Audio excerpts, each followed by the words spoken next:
Hey guys, tonight we're going way back, before electricity, before memory foam mattresses, before stress spirals caused by late night scrolling, to a time when sleep wasn't something you hacked, optimized, or tracked on your smartwatch. You're in a one-room house made of timber and wattle, nestled in a medieval village where the streets are dark, the stars are out, and the smell of wood smoke clings to everything like a favorite blanket. You hear the gentle crackle of the hearth, the creak of the rafters, and somewhere outside, the low moo of a cow complaining about who knows what. And yes, spoiler alert, you probably wouldn't survive this. There's no heating. Your diet is mostly porridge. And the concept of privacy hasn't quite been invented. But here's the twist. You're about to have the coziest sleep of your life. So, before you get comfortable, take a moment to like the video and subscribe. But only if you genuinely enjoy what I do here. Let me know in the comments where you're listening from and what time it is. I love hearing about nighttime routines from all around the world. Now, dim the lights. Maybe turn on a fan for that soft background hum, and let's ease into tonight's journey together. You rub your hands together by the hearth, watching the flames dance behind blackened iron. It's not just decoration. That fire is your heating system, your stove, your light source, and, occasionally, your bug repellent. There's no central heating, no insulation, and certainly no smart thermostat. The medieval winter night outside could freeze spit mid-air, and your little cottage is doing its best to pretend it's not just a glorified barn. Still, there's a warmth to it, literally and figuratively. The fire might smoke a bit, and yes, sometimes birds nest in the chimney, but it's the heart of your home.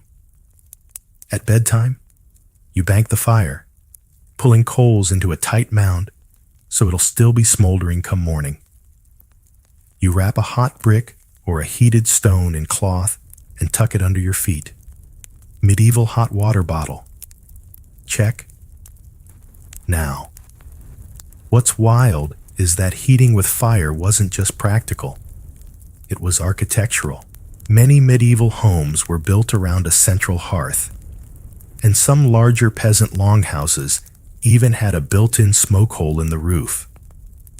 Sure, your walls might be packed with straw and mud, and yes, the wind still howls through the cracks, but people were clever with what they had. Historians still argue whether open hearths were better than later chimneyed fireplaces. The hearth filled the room with warm air, but also soot. Later chimney designs improved airflow, but were colder. It's a trade-off. You win some. You cough some. You're probably wondering, what about wealthier folks? Surely they had it better. Well, kind of. Nobles and royals had fireplaces in their chambers, often grand ones, with stone mantles and elaborate carvings. Their fires might burn cleaner and longer. But even the wealthiest bedchambers were drafty. Stone walls don't hold heat well. So, rich or poor, bedtime involved bundling up and making peace with the chill. Speaking of bundling, your bed isn't some mattress-on-frame situation. Tonight, you're on a wooden bed frame, maybe even rope-strung, creaking with every movement. On it lies a mattress stuffed with straw, feathers if you're lucky, and a pile of heavy blankets. Not just one. No, we're talking layers, wool, fur, even cloaks and cloaks of cloaks. Cold air? Not your problem. Not when you're cocooned like a medieval caterpillar. But let's back up for a moment. Before you even get into bed, There's the nighttime ritual of winding down around the fire. It's a communal affair. Families gather in close.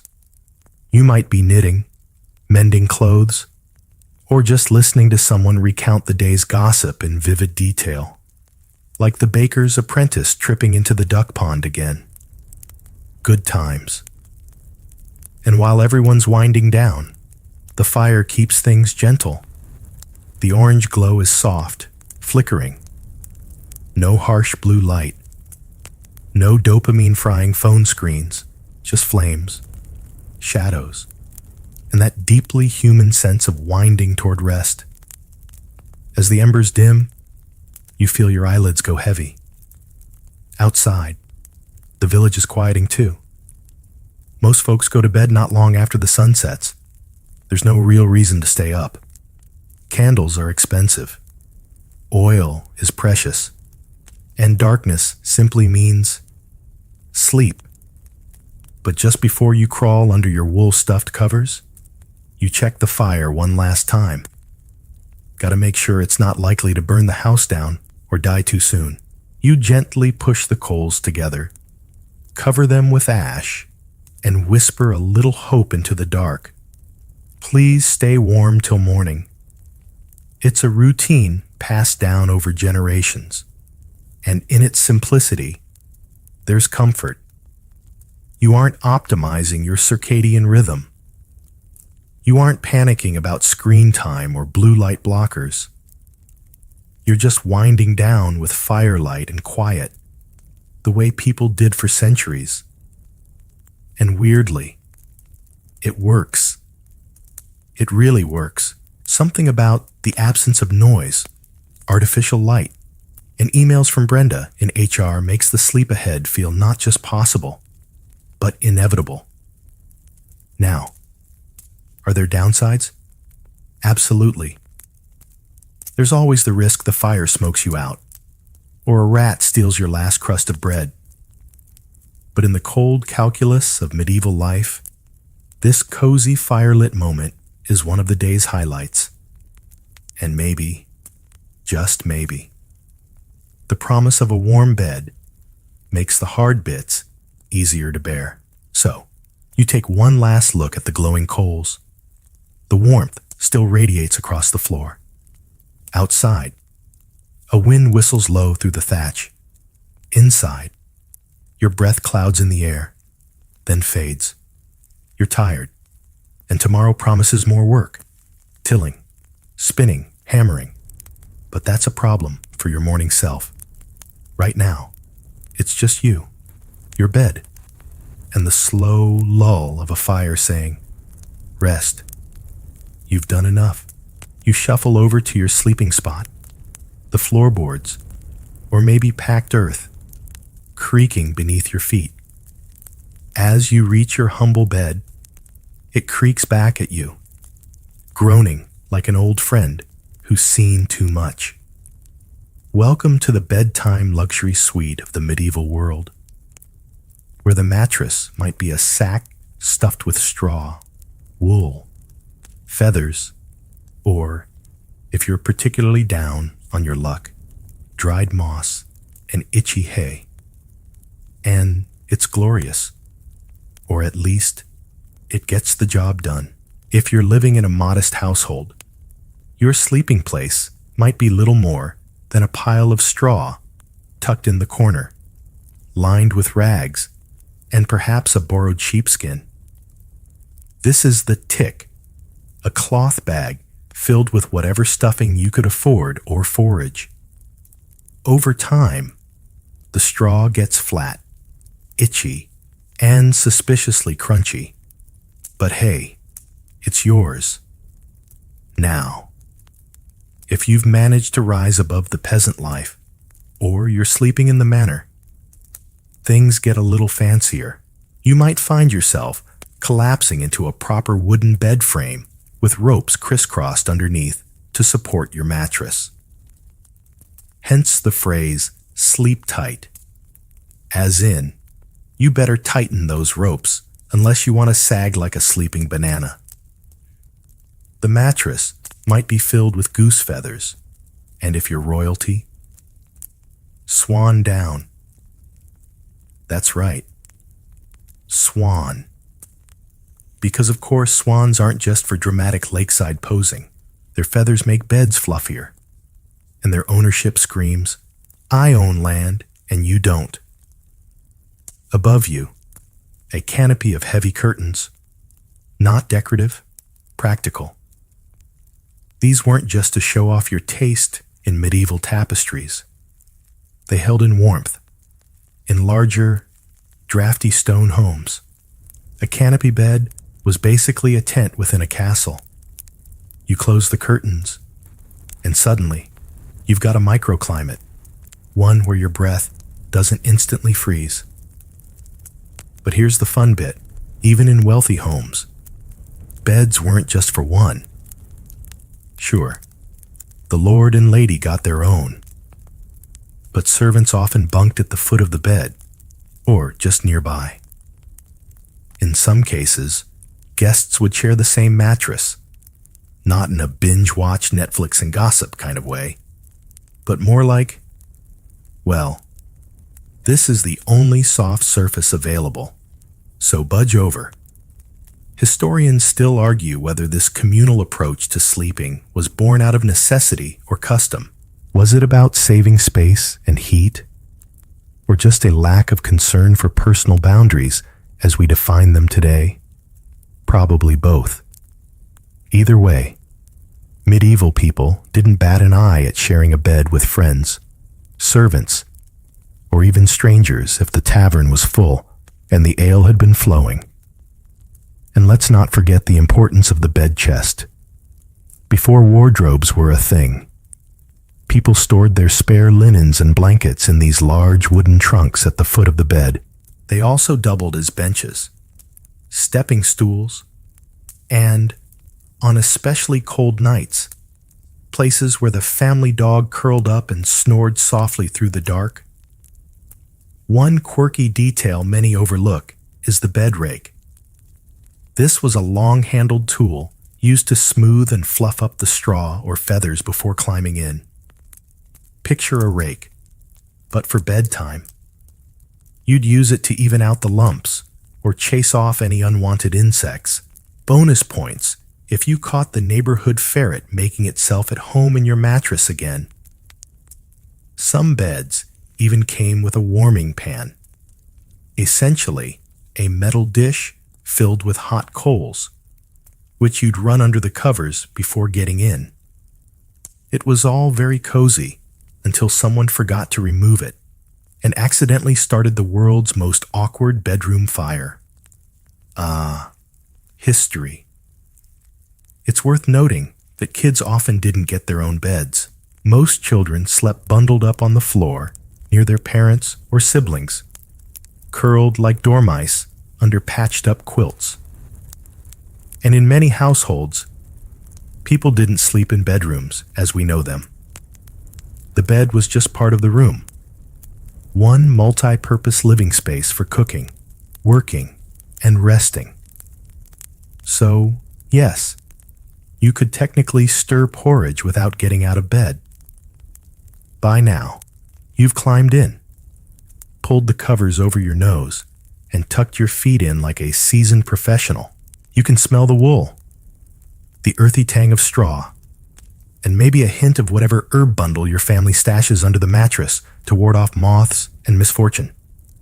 Lavender, rosemary, saint, John's wort, take your pick. Everyone had their favorite. You sigh, nestling deeper. The bed creaks softly as it shifts under your weight. You wiggle until your legs hit a warm spot, probably where the hot brick's still doing its thing. A contented groan escapes you. Not bad for a time without memory foam. Oh, and don't expect to lie there in your pajamas. Night clothes were a luxury, or a legend. Many folks slept in their shifts, a kind of long undertunic, or in whatever they were wearing earlier. Some just stripped down to the bare essentials. There's even a medieval anecdote of someone being startled awake jumping out of bed, and accidentally greeting visitors in their birthday suit. Oops. And speaking of layers, remember those thick woolen covers? Some families used animal skins, heavy, warm, and probably still smelling faintly of goat. But it worked. Modern studies suggest that people in the Middle Ages actually got deeper, more restorative sleep than many of us today. Fewer artificial lights, fewer distractions, and an exhausting day of physical labor meant your body basically demanded sleep. One 13th century monk wrote that sleep was a small death that refreshes.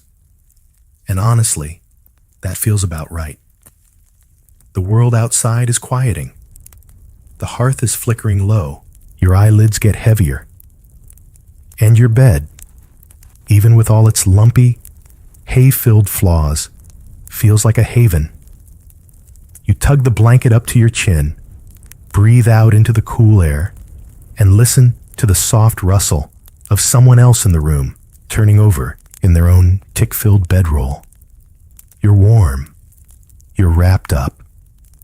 And for the first time all day, you don't have to do anything at all. Just when you think you finally drifted off for the night, your eyes flutter open, not because of a nightmare, or a cat jumping on your face, or even the occasional draft sneaking through a poorly chinked wall. No, you're wide awake because it's time. Welcome to the curious phenomenon of segmented sleep. You see, unlike the modern idea of one long, uninterrupted 8-hour sleep block, medieval folks often split their nights in two. They had what's called a first sleep and a second sleep, with a wakeful period of an hour or so in between. And here's the twist.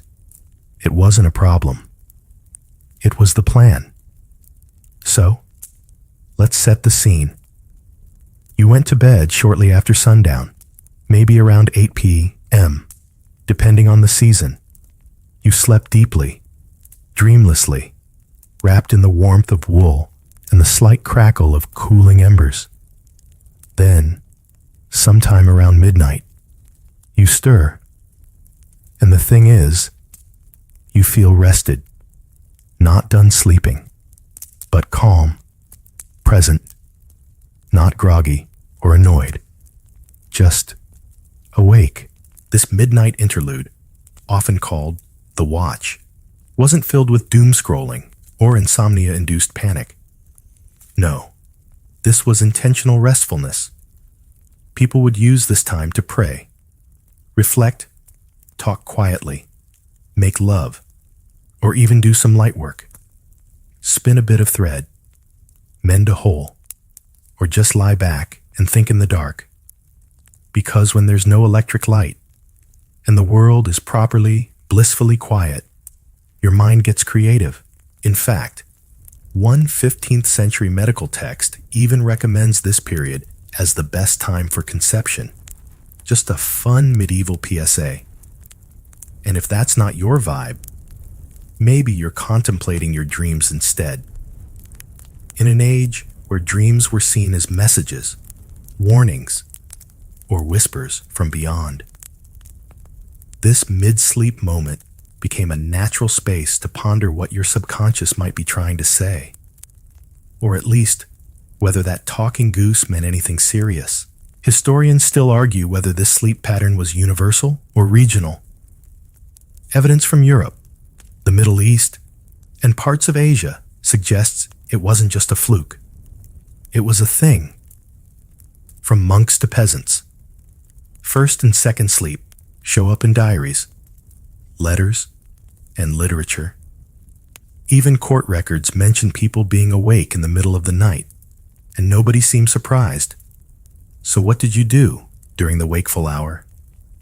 Well, if you were devout, you prayed. This was prime time for devotions and whispered psalms. If you were practical, maybe you added more wood to the fire or checked on the baby. And if you were just plain bored, you talked Whispered conversations across shared straw beds were the medieval equivalent of Wusran Waneki. Heart to hearts, you talked about the crops, about God, about that one cow who gives everyone side-eye. Anything. Some even took a short stroll around the house, or, if it wasn't snowing sideways, outside. Imagine standing barefoot on cold packed dirt, wrapped in a blanket, gazing up at a night sky free from light pollution. It's a darkness so complete, so velvet thick, that the stars practically hum. Then, almost like clockwork, your body tells you, okay, good talk, back to sleep. And just like that, it's time for your second sleep. This stretch would usually last until just before dawn. No alarm clocks, just the natural rhythm of light creeping back into the world, and a rooster doing its best rock concert impression outside your window. Or, more accurately, the open hole in the wall where a window should be. By the time the sun rises, you've had 2 solid chunks of sleep and a reflective break in the middle. Sounds weirdly healthy, doesn't it? Modern scientists think so too. Recent sleep studies suggest that our bodies naturally lean toward biphasic sleep if we remove artificial light and distractions. Turns out, your ancestors weren't sleep-deprived zombies. They might have been onto something. This whole rhythm makes your nights feel longer, richer, not a blank, unconscious void, but a fluid series of moments. Sleep becomes less of a shutdown and more of a rhythm. Inhale, exhale, first sleep, second sleep. Even your dreams fit the tempo. The ones from your first sleep are heavier, more intense. The second set, softer, stranger, more poetic.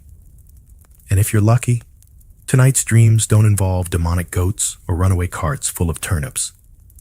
By now, your eyelids are drooping again. The embers from the fire are barely glowing, and the last hush of night is sliding across the floor like a tired ghost. You roll to your other side, tuck the scratchy wool under your chin, and drift off once more, gently, slowly, into the second sleep. You stretch slightly beneath the covers, half asleep, and already aware that the chill has crept back into your toes. It's still dark out, maybe just a glimmer of silver moonlight slipping through a crack in the shutters. But as your fingers reach down to fumble with the edge of your blanket, you notice something peculiar. Your hat is missing. Ah, yes, your nightcap. No, not the post-dinner drink, although a mug of mulled ale wouldn't hurt. We're talking about the medieval fashion statement that also served as essential survival gear, the long, soft, utterly ridiculous-looking sleeping cap. You pat around the straw mattress and finally find it bunched under your shoulder. You tug it back onto your head, feeling instantly more dignified, warm, too. You see, medieval houses were basically glorified wind tunnels. There was no insulation, no double glazing, and absolutely no guarantee that the draft wouldn't find its way right down the back of your neck in the dead of night. That's why people wore layers, and not just by day. Your nighttime outfit isn't sexy, it's strategic. If you're rich, you might have a purpose-made nightgown, perhaps even lined in fur for the deep winters. If you're anyone else, you're sleeping in your chemise, a long undertunic. Maybe your outer tunic too, a pair of rough woolen hose, and, of course, your fetching cap. The cap itself could be made from linen or wool, shaped like a soft cone or a floppy beanie. Some had long tails, not for decoration. They could be wrapped around your neck like a scarf, or used to tie the cap on tightly so it didn't end up, say, under your elbow again. And here's the fun bit. Everyone wore one, from peasants in lofts to nobles in curtained beds. Even babies had tiny sleep caps. It was like being part of a bedtime cult where warmth was the only dogma. Historians still argue whether this fashion was born purely of necessity or whether there were other layers. Status, piety, even modesty. After all, hair was often considered a private, even sensual, part of the body. Covering your head, even in sleep, may have been more than just practical. It could have been proper. You sit up a bit, adjusting the layers around your chest. Your blanket is a quilted thing, hand-stitched, probably patchworked from old tunics and leftover scraps. It's warm, heavy, slightly itchy, and deeply comforting. There's something primal about the way it holds you down, not in a smothering way, but like a firm hand saying stay. And if you're particularly lucky, you've got a sheepskin tucked beneath you, or even a fur pelt laid over the top. No one in the medieval world is worried about microfiber or breathability. Warmth is king, and anything that traps body heat is worth keeping, no matter how funny it smells. Now, let's talk about bed layers. The average person didn't own a dozen spare blankets. Linens were precious and labor-intensive to make, so people layered with what they had. A cloak could double as a blanket. An extra tunic became an emergency foot wrap.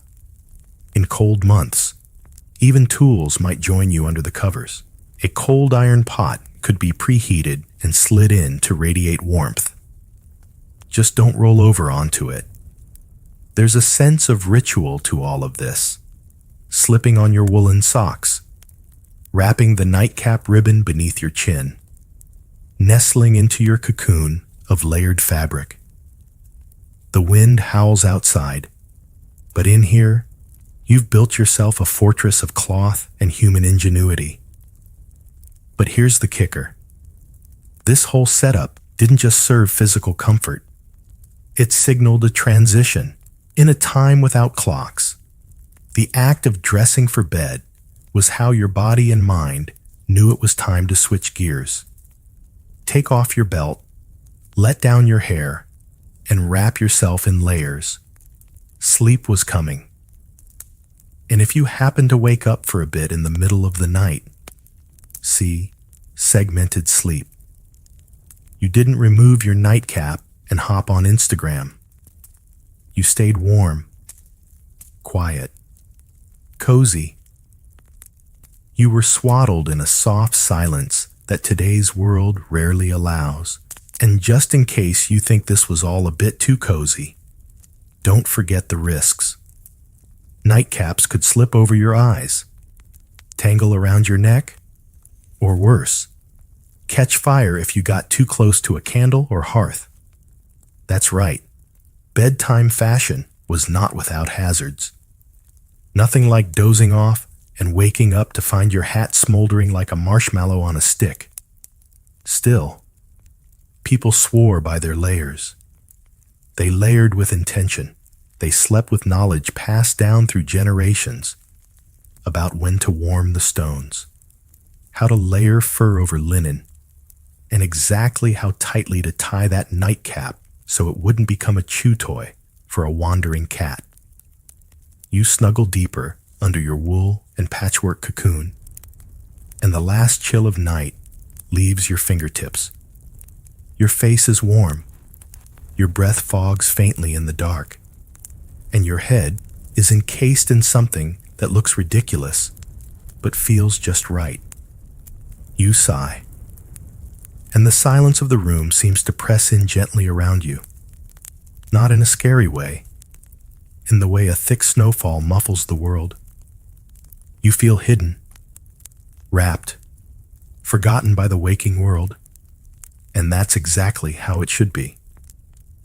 Outside, the world is still and shadowed, but it's not silent. You stir beneath your patchwork blankets, half in dream, half awake, and let your ears drift outward. No traffic, no humming refrigerator, no distant sirens. Instead, the medieval night sings its own lullabies, odd, rustic, and strangely comforting. You hear at first a distant owl, low and rhythmic, calling from a nearby tree. Then the soft padding of bare feet on dirt, someone in your household making their sleepy way to the chamber pot in the corner. Or, if you're wealthier, maybe they're heading to a privy down the hall, torch in hand, muttering about the cold. Closer still, a dog barks once, then twice, sharply, as though insulted by something passing in the lane. Maybe a stray pig, maybe nothing at all. You sigh and pull the blanket over your head, but the sounds keep coming, not jarring, just there, like sleepy companions. The sounds of a medieval town at night weren't the deafening silence of wilderness, but a strange collage of soft, human noises and nature's murmurs. Somewhere in the distance, you can just make out the lilt of a drunk staggering home from the tavern, singing the same line of a ballad over and over again. His voice cracks, but he sounds happy. His boots scrape against cobblestones. A moment later, silence. And now, the quiet gurgle of water from a nearby stream or well, maybe even the faint creak of a mill wheel turning sluggishly in the dark. These were the background noises of medieval rest. Sleep wasn't silent. It was textured. Inside the house, your fellow sleepers make their presence known. Someone breathes heavily. Another snores like a congested bear. A child whimpers in a dream. You share space, sounds, and sleep. Historians still debate how restful communal sleeping actually was. Could anyone really get good rest with a full family, farmhands, and pets in the same room? But the evidence suggests they adapted and found peace in the presence of others. You shift, eyes still closed, and now you're aware of the fire's final exhale, the faint crackle of ash, the occasional pop of a cooling ember. It's no longer for heat. It's for companionship. That low flicker at the edge of your senses says, you're not alone. In the dark, that means everything. Occasionally, the bells ring. In most towns, church bells tolled on a schedule, marking hours, prayers, deaths, or emergencies. You might hear matins ring out from the abbey in the middle of the night, summoning monks for early devotion. The sound floats over rooftops, softened by fog, and drapes itself over your house like another blanket. And if you're in a bigger town, the sounds shift. Night watchmen pass by with rattling staffs and hushed footsteps, calling out the hour and a weather update. Midnight and fair, 2 of the clock, and all is well. It's part security, part bedtime story. You hear the rattle of iron keys, someone locking the city gates, sealing the town until dawn. Not that anyone's likely to come calling now. Except, of course, the rats. Ah, yes, rats. Your roommates, whether you like it or not. You hear the occasional skitter across the rafters, a little chew of teeth on wood, and maybe even the shuffle of a curious mouse exploring under your bed. In the medieval world, pests weren't just expected. They were background noise. You tuned them out the way you might now ignore a ticking clock. Maybe you toss and turn a little. Maybe you dream of quieter places. But something about these nighttime sounds is soothing. They mean life is continuing, even as you rest. Someone is walking home. A dog is guarding a gate. A monk is lighting a candle. The town breathes. Occasionally, there's a real ruckus. A barn catches fire, or a cow escapes and trots indignantly through the square. Maybe someone forgot to close the chicken coop, and now there's a midnight poultry rebellion. But these events, while loud, are rare. They become stories for tomorrow's breakfast, not interruptions for tonight's rest. You pull the covers up again, curling into the noise like it's a lullaby. Outside, the owl hoots once more, patient as ever.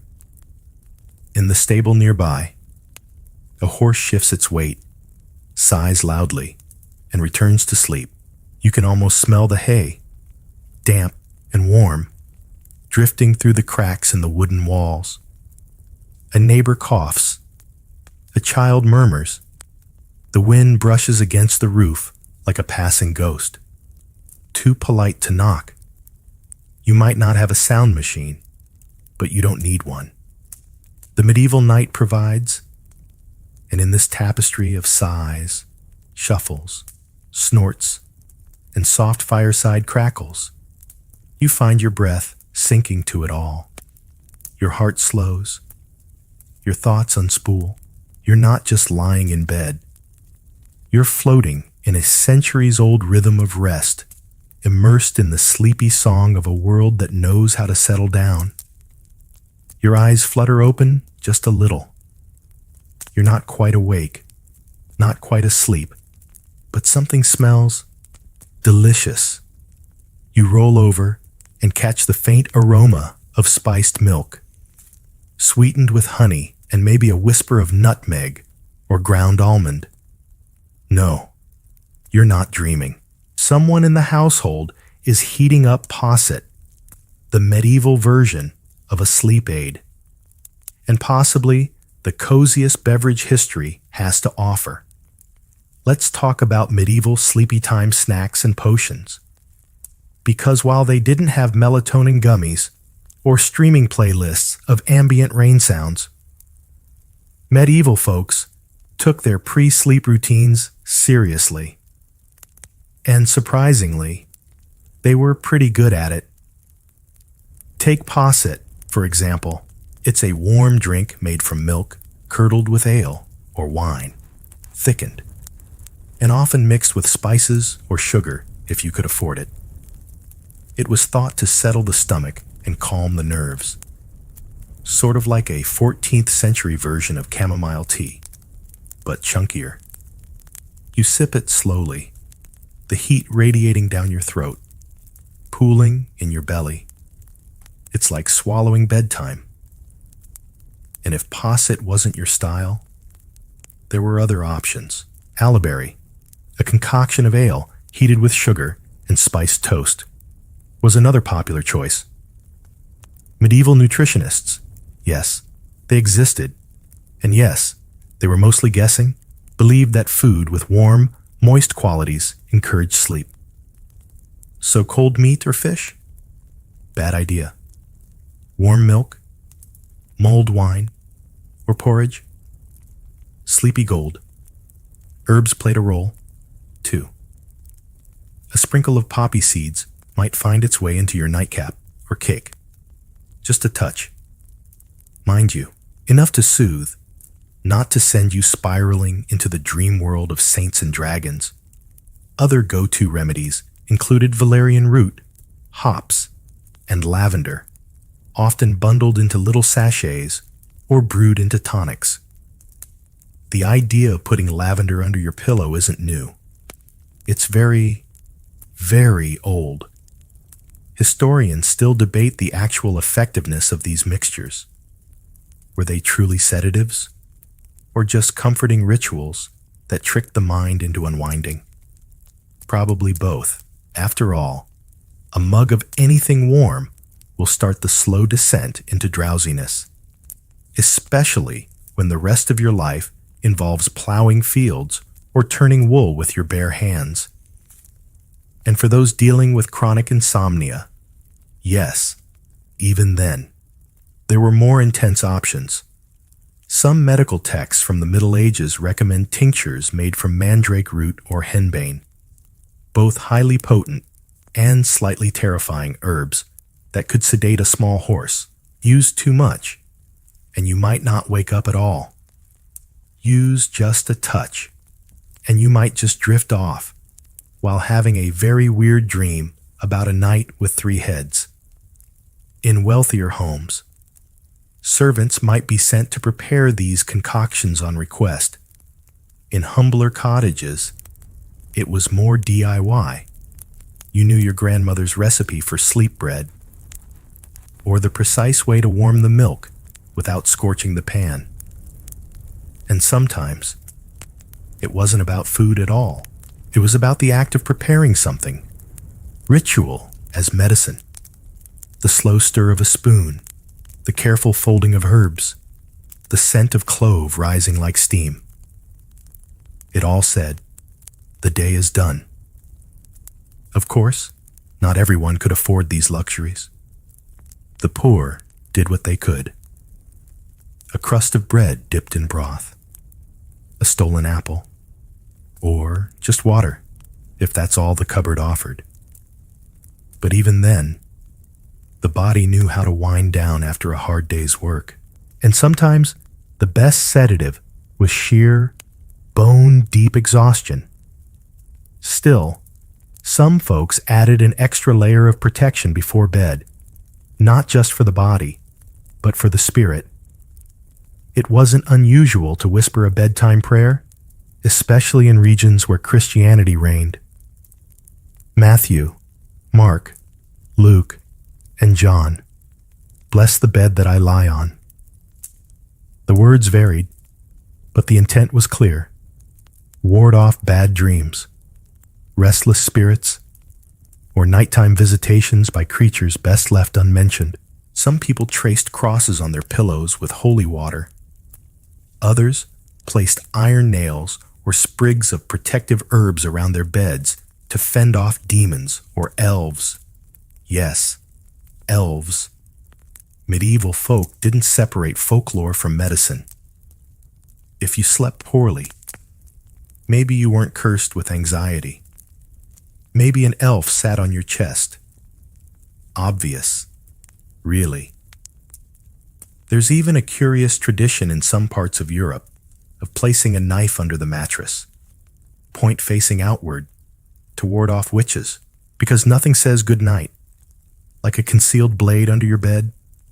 And yet, as strange as some of these customs seem, they all aimed at the same thing: peace, quiet, safe, uninterrupted sleep in a world full of unknowns, whether through food, herb, prayer, or charm.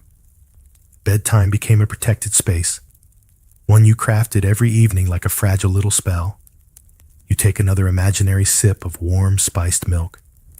Your limbs feel heavy, your mind soft.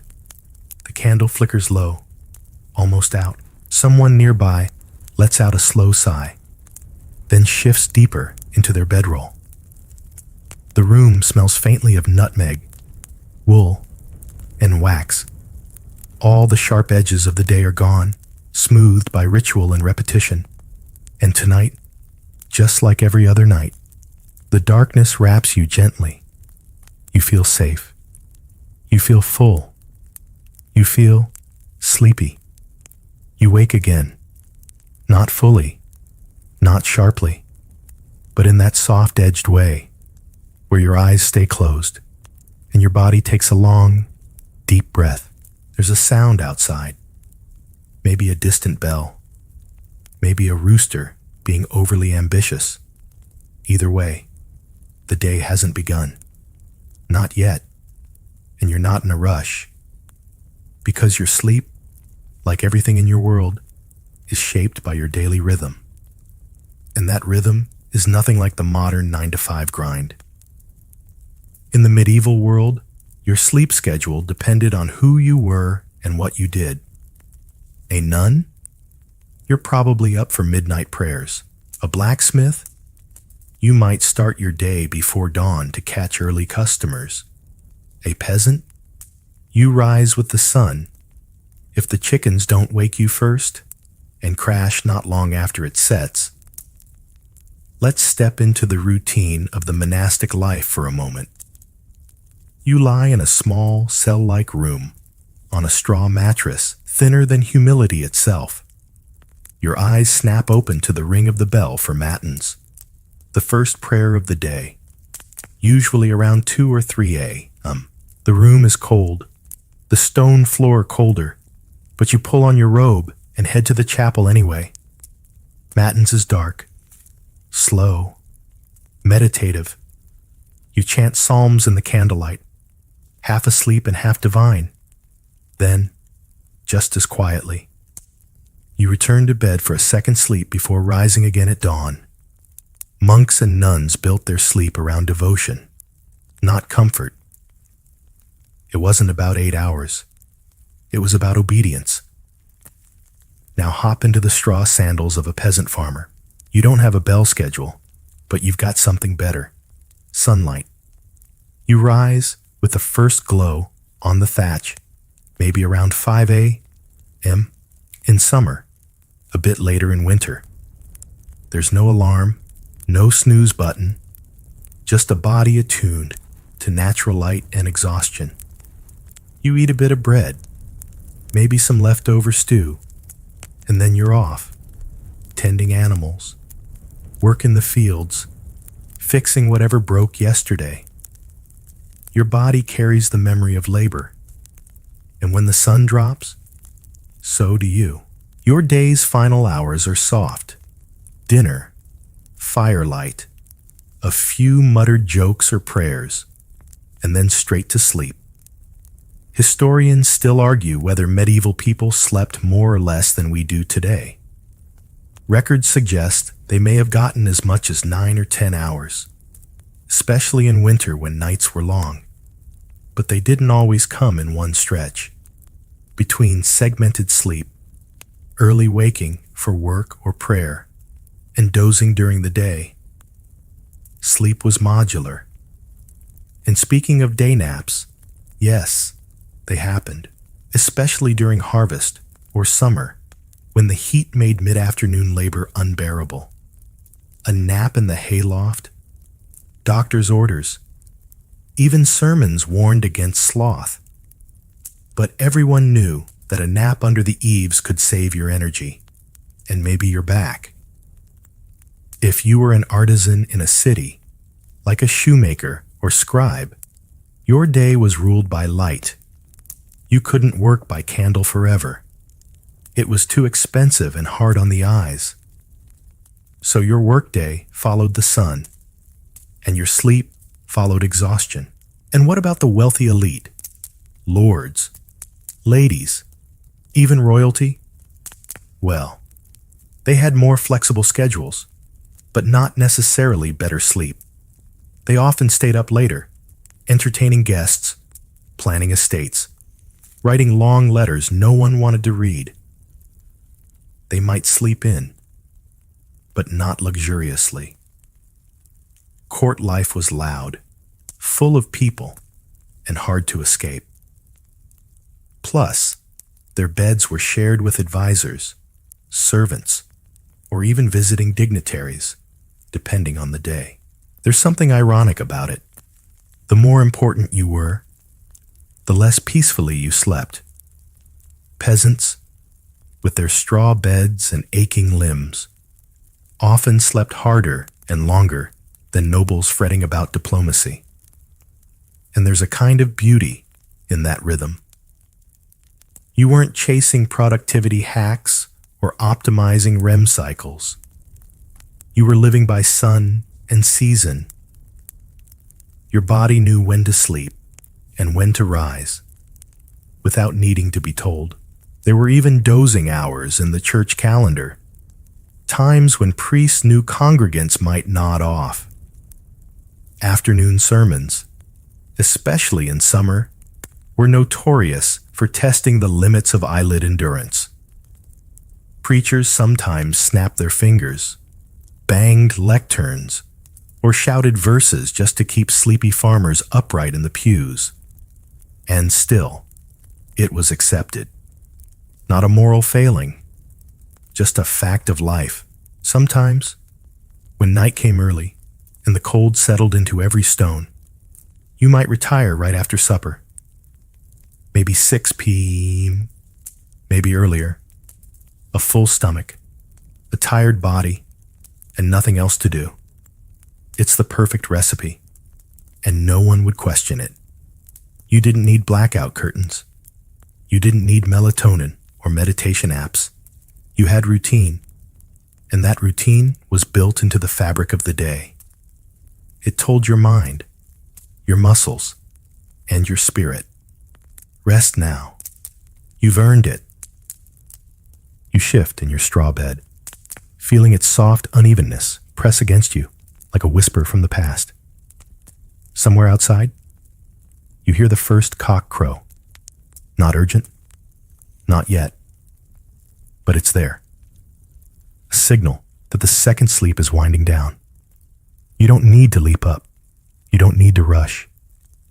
The rhythm is gentle. The day will come soon. But for now, your eyes close again, and you drift a little deeper. You wake with a start, not from noise, but from air. Cold air. It slithers across your face, tickling your nose, nipping at the tips of your ears. You blink, peeking over the edge of your blanket. The fire's gone out. The last embers vanish sometime during your second sleep, and the room has surrendered completely to the chill. This, you realize, is what it means to sleep with a view and a draft. You glance up at the wooden shutters meant to guard the window. Window, in this case, is generous. It's a square hole in the wall, covered with wooden panels that close. Kind of. Gaps peek through. One slat tilts ever so slightly, letting in the faintest trickle of pre-dawn light, and the wind with it. You're not alone in this. Most medieval homes had windows, but few had glass. If you were lucky, and very rich, you might have tiny panes made from horn or expensive imported glass. But for most people, you had shutters. And those shutters had one job, sort of keeping the weather out. They were clunky, ill-fitting, and let in everything from cold air to rain to wandering insects with dreams of warmth. But they also let in light. So if you needed to wake up naturally, a crooked shutter was your best alarm clock. You rub your arms under the covers, deciding whether you're brave enough to get up yet. Probably not. So you sink deeper, letting your mind wander. It's strange, isn't it? Sleeping in a room so open to the elements. You can hear the wind brushing the outside walls, maybe even feel it whistling between the floorboards or through the thatch above. There's no seal, no bubble. You're inside, but barely. And yet, somehow, you feel safe. The house groans and shifts around you like a ship in the dark, but you're warm beneath your mountain of wool and fur and linen. The medieval bed, for all its lumps, knows how to hold you. Historians still argue how effective medieval homes were at keeping out the elements. Some say the insulation was so poor that indoor temperatures barely rose above freezing in winter. Others point to clever use of materials, wattle and daub, straw roofs, layered rushes on the floor, as surprisingly effective at conserving heat.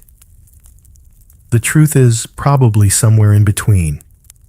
What we know for sure is that people slept close to nature. You could hear the weather, smell it. The air inside your house changed with the seasons. In summer, it carried the scent of ripe fruit and hot earth. In winter, It smelled of wood smoke, damp wool, and ice. And sometimes, when the moon was full and the clouds stayed away, you could lie in bed and see stars through the cracks in your roof. Not metaphorically, literally. Some homes had holes in the thatch, whether by design or wear, and the light from the night sky would drift in like quiet company. Imagine falling asleep while watching constellations slowly wheel above you. No telescope, no city glow, just you and the sky. Of course, this kind of rustic sleep had its hazards. Rain might drip through. Snow might find its way in during a storm. Birds nesting in the rafters might decide to express their opinions on your bedding arrangements. There's even a famous medieval anecdote about a farmer who kept waking up soaked, not from bad dreams, but because a weasel had chewed a hole in his roof and rainwater dripped straight onto his face. Still, people adapted. You might hang cloth over the shutter gaps, place rush mats against the wind, stuff spare wool or straw into the corners to keep the worst of the cold at bay. It wasn't elegant, but it worked. And sometimes, when the air wasn't frigid, you'd keep a shutter open on purpose. Let in the breeze. Let the moonlight spill across the floor. Let the sound of crickets lull you to sleep. In that way, the medieval bedroom wasn't so much a fortress as a threshold, half in, half out of the world. And that blurred line between inside and out meant you were more in tune with the natural cues of day and night. No blackout curtains, no buzzing light bulbs, just the slow brightening of the sky, the shift of color from ink black to smoky blue, to soft gold as dawn finally arrives. You glance again toward the shutter. That sliver of light is wider now. You hear a rooster, closer this time, doing its level best to be helpful. Someone nearby shifts in their bed. The room, cold and dim, begins to stir. You stretch under the covers, savoring these last moments of warmth. Your breath puffs visibly into the air. You run a hand along the wall beside your bed, feeling the roughness of timber, the coolness of stone. No, it's not luxurious, not perfect. But in this blend of earth and air and linen, there's something real, something timeless. This is sleep with a view of the stars, of the moon, of your own breath catching the dawn. You close your eyes once more, just for a moment longer. You shift again, sleep teasing your edges, but there's no denying it now. Something just moved under the bed. You freeze, listening. A soft scurry, then silence, then another shuffle. The roommates. Because in the medieval world, you don't sleep alone. Not just figuratively, literally. Your bed is a crowded, lively little ecosystem of humans, animals, insects, and the occasional uninvited guest. Welcome to the most communal version of bedtime you've ever experienced. Let's start with the obvious. Other people. Privacy was not a thing. If you lived in a cottage or longhouse, chances are you shared your sleeping space with your entire household. Parents, siblings, grandparents, kids, apprentices, sometimes neighbors, and maybe even a visiting tinker who couldn't find his donkey after sunset. You'd think this would be uncomfortable. And sure, sometimes it was, but it was also normal. People saw sleep as a shared activity. Beds were expensive, and space was limited, so you made do. You curled up with whoever was near, back to back for warmth, toes tucked behind knees, shoulders bumping beneath woolen blankets. Historians still argue whether these arrangements were always by necessity or partly by choice. After all, in a world where the nights got really cold, body heat wasn't just companionship, it was survival. And speaking of warm bodies, let's talk about the other bedmates. Animals. Dogs were common, loyal, snuggly, and very willing to curl up at the foot of the bed, or even on top of your legs. In some homes, cats prowled across rafters and blanket edges, purring like sleepy goblins and occasionally knocking over your only candle just for fun. But it gets more interesting. In rural homes, especially in winter, it wasn't unusual for smaller livestock to sleep inside. Chickens might be brought in and housed near the fire to protect them from foxes or frost. You might even share a wall or a floor with a goat, piglet, or calf. You haven't truly lived until you've tried to fall asleep while a sheep breathes loudly in the corner and eyes your blanket like it's edible. But the real night companions? The tiny ones. You scratch your ankle again and again. Because of course, there are fleas. They're everywhere. In your straw mattress, your cloak, your bed linens. It's not your fault. Bathing is occasional. Laundry, even more so. And fleas are simply part of the package. People even wrote little poems to them. Some bitter, some strangely affectionate. You might say, well, just get rid of the straw. But the straw is your mattress. Replace it too often, and you're wasting a precious resource. Leave it too long, and it becomes a tiny kingdom for the itching aristocracy. Lice, bed bugs, and mites also make appearances. Some people burned herbs to repel them. Others slept with netting over their faces or rubbed garlic and vinegar onto their skin as deterrents. And some just lived with it, shrugged, scratched, slept anyway. It sounds unpleasant, and it was, but it also meant that your standards for comfort were different.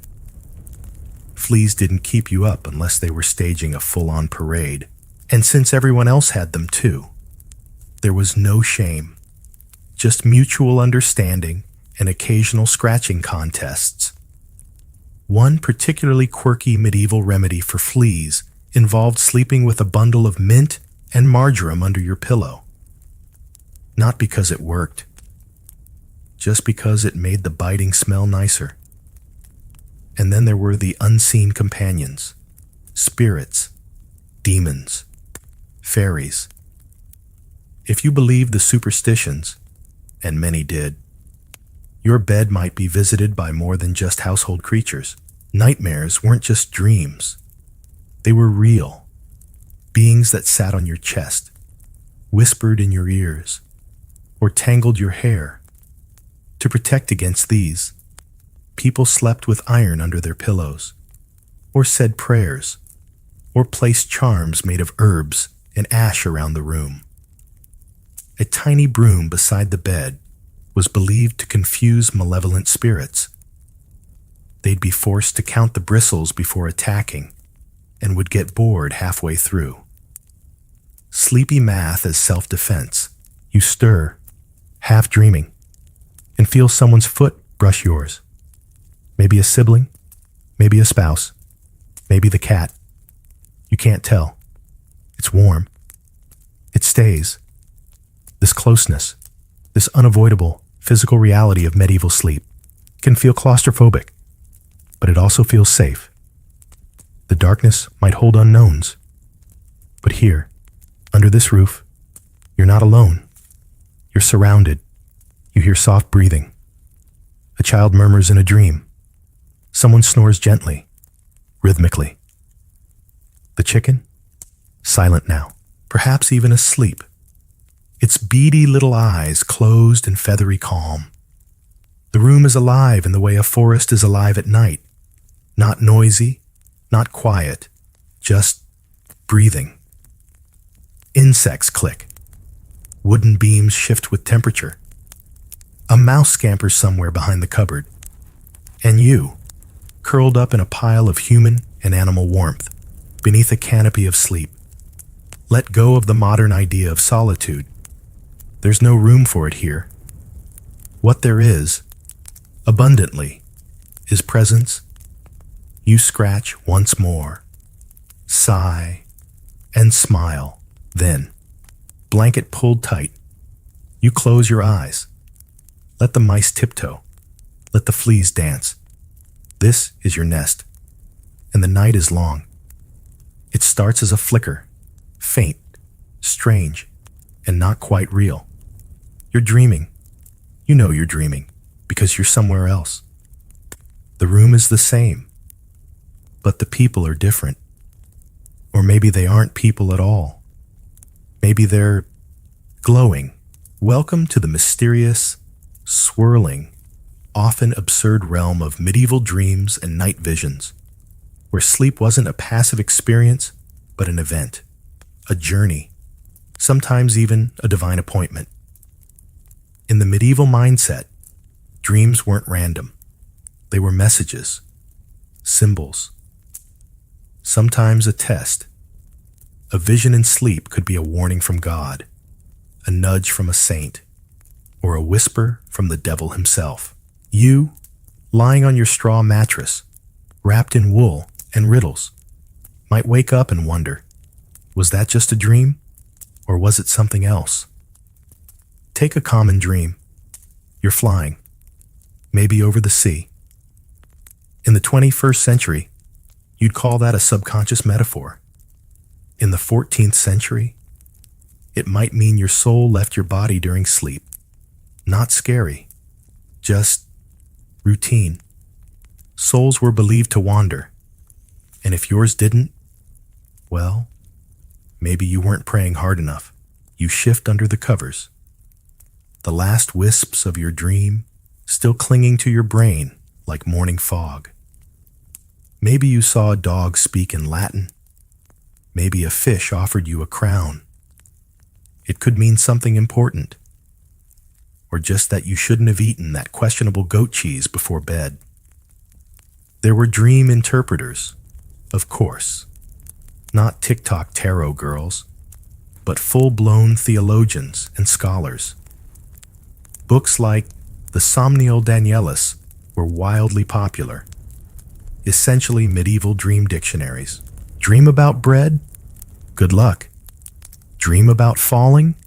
Spiritual danger? Dream about geese?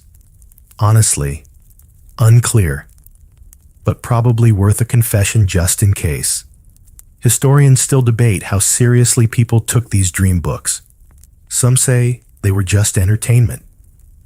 Others argue they were genuine guides, consulted before big decisions, like marriage, travel, or planting turnips. And then there were nightmares, and here, things got more complicated. A bad dream in the medieval world might not be just a bad night. It could be a sign of demonic interference. Sleep was a vulnerable state.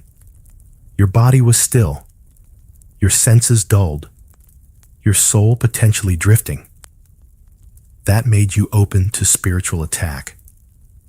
There's even a word for this: incubus, a demon that pressed down on your chest while you slept, causing paralysis, fear, and hallucination. Today, we'd call it sleep paralysis. Back then, proof that something sinister had visited your bed to ward off such terrors. People slept with protective charms, crosses under pillows, psalm verses carved onto wooden beads. Some wore amulets around their necks, even to bed, especially to bed. But even good dreams could be unsettling. A saint appears and says something cryptic. A dead relative drops by with silent, stern eyes. You'd wake, stare into the rafters, and feel a pull between this world and another. Sometimes, you'd dream of future events, or believe you had. In one famous account, a farmer in England dreamed of a great storm, woke panicked, and moved his livestock to higher ground. 2 days later, the river flooded. Coincidence? Divine mercy? Or just a very good guess? Of course, not all dreams were spiritual. Some were deeply mundane. People dreamt about cheese, missed opportunities to buy candles, or unresolved arguments with their neighbors. You can imagine a medieval husband waking and muttering, "No, Agnes, I did fix the fence," while his wife blinks at him in the dark. One fringe belief held that where you slept affected your dreams. Beds too close to the door invited restless spirits. Sleeping near iron tools could cause violent dreams, and certain herbs, like mugwort or vervain, were believed to encourage prophetic dreams if placed under your pillow. Tonight, you remember yours only in fragments: a forest, a fire. A familiar face turned slightly wrong. It was vivid, but already slipping away. You try to hold on to it, but it melts like morning frost. You open your eyes for a moment and stare at the ceiling. The beams above blackened with soot, the faint movement of moonlight dancing through shutter cracks. The dream fades. The cold returns, but the feeling stays. There's a kind of drowsy power in this in-between space. You're not fully awake, not fully gone. And in the medieval world, this is where the lines between real and not real got blurry, where dreams shaped choices, justified fears, and even helped solve crimes. Yes, really. In some trial records, dream testimony was presented in court. A man dreamed his stolen boots were buried under a pear tree. They checked. They were case closed. Is it real? Is it a trick? Or is it just that sleeping in a room with rats, chickens, fleas, questionable dairy, and no indoor plumbing does something weird to the mind? Whatever the case, your dream has passed, leaving only a lingering hum behind your ribs. You pull the blanket up to your chin again, tucking the edge around your shoulders like armor.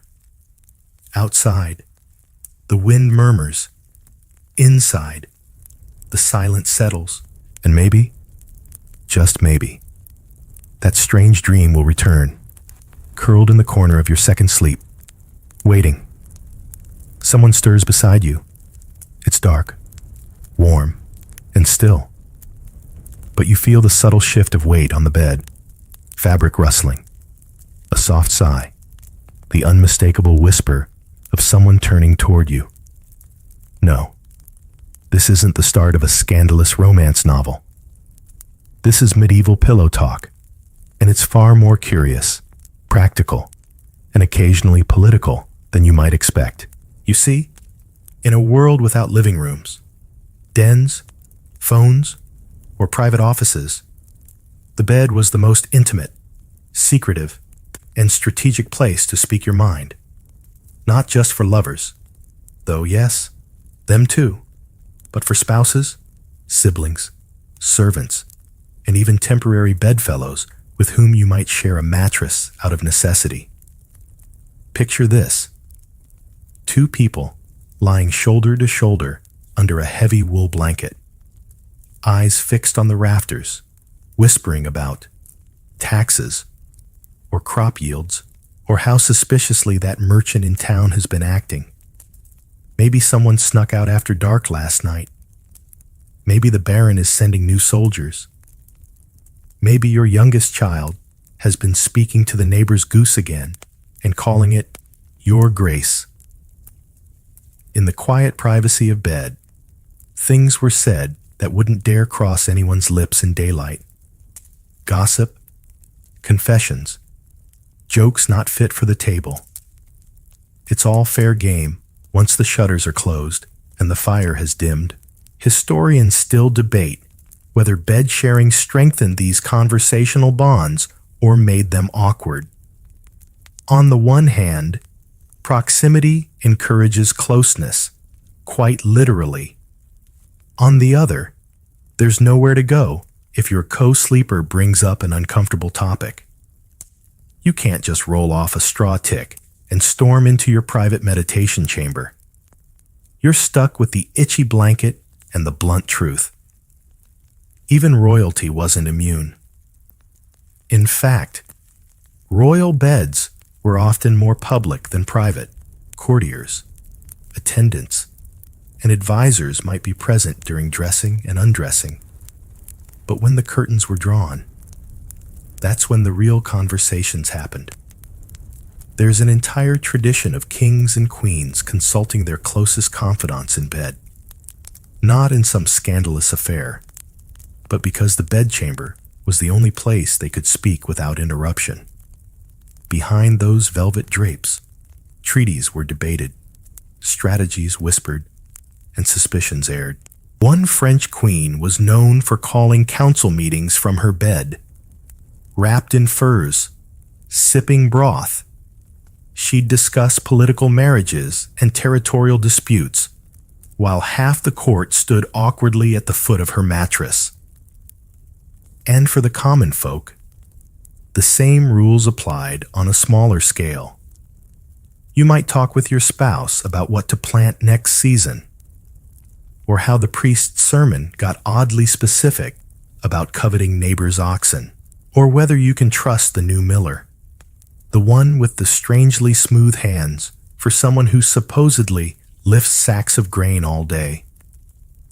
The bed became the quiet zone of medieval domestic life, a place for secrets, speculations, even small plans. Sometimes a whispered complaint, sometimes a memory shared from years past, sometimes a confession. I dropped the last of the onions into the stew pot when no one was looking. It was me, and of course, for couples. The bed was also the space for intimacy, not just physically, but emotionally. With the distractions of the day behind you, the candle burned low, and all you had left was time and closeness. But it wasn't always romantic. Imagine you're sleeping head to toe with your older brother because there's only one bed. You've both been out in the fields all day, sore, sunburned, and very much not in the mood for deep conversation. Still, he turns and asks, "Did you hear about the new tax?" You groan. "It's the middle of the night. I'm just saying, if they raise it again, we might lose the pig." And there it is, a practical, frustrating, shared problem, whispered under a shared roof. Even children weren't excluded. Families often slept close together, and bedtime became a moment of oral tradition. Parents would tell stories, saints' lives, local legends, or terrifying moral parables that somehow always ended with someone being punished for stealing cheese. These bedtime tales weren't just entertainment. They were lessons, stitched into the fabric of family life. A child might grow up hearing the same story of a dreaming bishop or a magical rooster every night until it became part of their identity. And what about humor? Yes, medieval people joked in bed. In fact, some of the oldest surviving jokes in English involve nighttime mishaps, awkward bed sharing, or barnyard interruptions. Because nothing gets people giggling like a good fart under a shared blanket. One well-known tale from a medieval joke book features a friar trying to sleep next to a particularly noisy novice. After a few minutes of relentless snoring, the friar mutters, "If you don't stop, I'll exercise your nose." harsh, effective. So tonight, you lie back, listening to the breathing of the person beside you. Maybe it's your partner. Maybe it's your sibling. Maybe it's your apprentice who somehow managed to take up 3/4 of the bed despite being 5 feet tall and 14 years old. There's a kind of peace in it. You could speak or not. You could ask something silly or say nothing at all. The bed welcomes all of it. You smile faintly. Maybe you whisper something just to see if they're awake. They are. They mutter something about goose dreams and roll over. And just like that, the night continues. The straw rustles beneath you as you drift once more. Not into sleep this time, but into thought. Curious, wandering thought. What did other people dream of? Far beyond your village, beyond your language, beyond the stone walls and soot-darkened ceilings. Because not all of medieval sleep took place in drafty thatched cottages in northern Europe. Tonight, as your mind floats on the edge of sleep, we travel, not just through time, but through place. Because while sleep is universal, how people sleep is not. Let's start where the desert meets the stars, medieval North Africa and the Islamic world, where nighttime was an art, in cities like Fez, Damascus, or Baghdad. Nights could be warm, even stifling, and people adapted accordingly. Many homes had flat rooftops or open-air courtyards where families laid out woven mats or low wooden platforms for sleeping under the stars. The roof was the bedroom, and instead of fighting the heat, they embraced the night's breeze. Picture lying beneath the stars, surrounded by soft cushions, the scent of date palms and jasmine drifting on the wind. You're still in the Middle Ages, but the night feels entirely different. Sleep schedules there were more fluid, too. In warm climates, people might take long siestas in the heat of the afternoon and go to bed later, especially during the summer months. Night was quieter, cooler, and better suited to prayer, conversation, or even study. Scholars in medieval Cairo were known to read or write deep into the night, candlelight dancing off parchment as others around them slept. In China, particularly during the Tang and Song dynasties, the sleeping chamber reflected both comfort and philosophy. Beds were often elaborate wooden platforms with raised edges and silken pillows. Less curl into a nest and more recline like a scholar. Many people slept in wooden alcoves or curtained sleeping platforms to conserve warmth in winter, often heated from beneath with a brazier.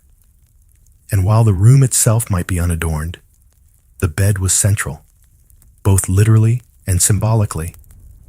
It was a place for sleep, yes, but also for ancestral rituals, childbirth, reading, and quiet reflection. It was as multifunctional as it was revered. You roll slightly in your own bed, as if imagining the cool touch of lacquered wood beneath your fingers, or the embroidered dragons on a distant silk pillowcase. In rural Chinese households, beds were often warmed with brick platforms called kangs, with fires built underneath. The whole family might sleep on one giant kang, which doubled as a living space by day. You'd stoke the fire at dusk, feel the bricks grow toasty beneath your mat, and settle into shared warmth. Historians still argue whether medieval sleep across cultures followed similar patterns, segmented, communal, quiet, or if certain environments naturally led to different rhythms. There's growing consensus that while the need for sleep is universal, the way people arranged it around their culture, climate, and beliefs was beautifully diverse.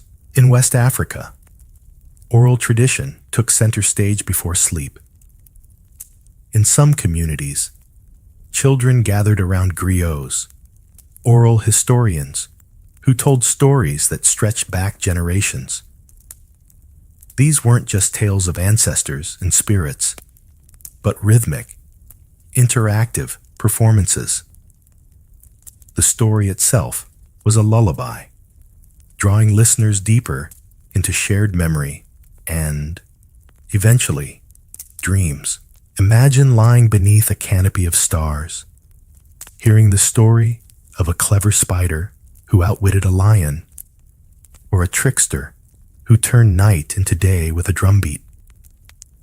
By the time the tale ended, your mind had already slipped sideways into the world of dreams. Elsewhere, in medieval Japan, sleep was often about balance and modesty. People slept on tatami mats, thin but firm, with straw or silk-filled pillows and minimal bedding. Especially among monks and those who valued simplicity, entire monasteries were organized around sleep as a form of discipline. Fixed bedtimes, minimal comfort, strict silence. But in cities like Kyoto or Nara, nobility slept more lavishly, with futon-like bedding, screens for privacy, and even nightclothes dyed in soft, plant-based hues. You'd change out of your day robes, cleanse your face, and roll yourself up like a scroll into a sleeping position of perfect symmetry. Even rest was an extension of elegance. And then there's Polynesia, where the boundaries between sleep, story, and sea breezes blurred. In island cultures, people slept communally in open-air huts or under thatched canopies, with mats woven from pandanus leaves. The ocean's voice was the constant lullaby, waves breaking, wind weaving through palm fronds. There was no need to shut out the world. Sleep simply joined it. One voyager in the 13th century wrote of islanders sleeping entirely outdoors, saying they were watched over by the stars, whose light seemed woven into their dreams. Whether true or romanticized, the image lingers. And it makes you wonder, what would it be like to sleep not apart from nature, but within it? You return to your own straw tick, your woolen blanket, your medieval drafty walls. But now you feel linked, somehow, to all those others. The mat on the rooftop, the heated Kong beneath a family's feet, the prayer murmured into night air in Damascus, the story sung in rhythm with the tide. Your bed, for all its scratchy simplicity, is part of a much larger quilt, a global tradition of finding rest, of shaping night into something safe, soft, and meaningful. And so, wherever you are, curled on your side, or sprawled like a starfish, or carefully arranged like a monk, know that tonight you sleep in the company of 1,000 cultures.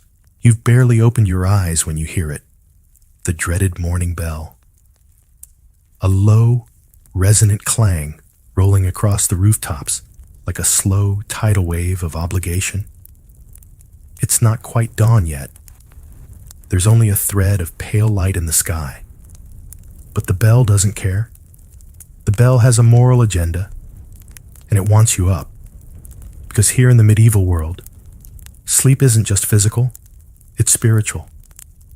And according to the church, too much of it is, well, sinful. Sloth, one of the 7 deadly sins, right there beside wrath, pride, and envy. Just sleeping in a little too long could land you in the same moral category as someone committing full-blown heresy.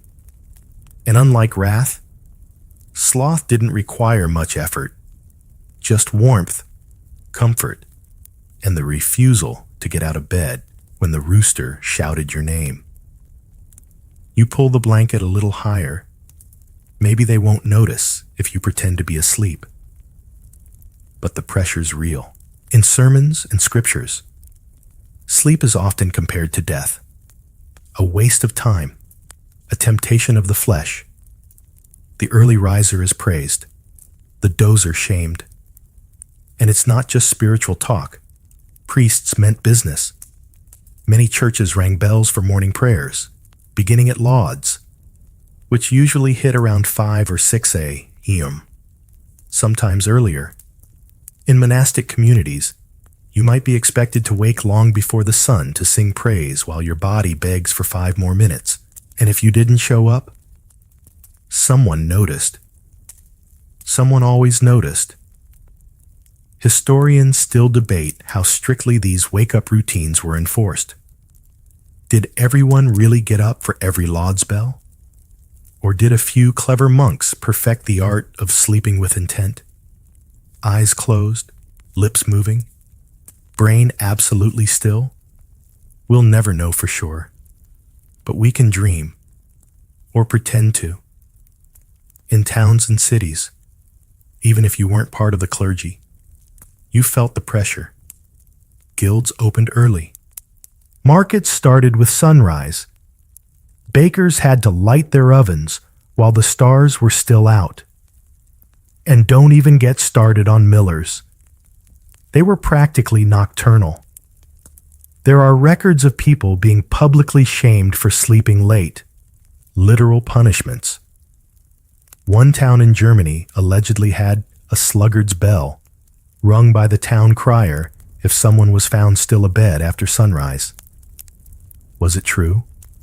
Hard to say. But the fear? Very real. Even literature got in on the guilt game. There's an old proverb from the 14th century. The devil finds work for idle hands, and slumber invites sin. Harsh, but effective. You'd lie in bed and feel watched. By saints, by your neighbor, by that one judgmental goose from down the lane. And it wasn't just about laziness. Sleep was also seen as a battleground between body and soul. Too much indulgence, and you were surrendering to the flesh.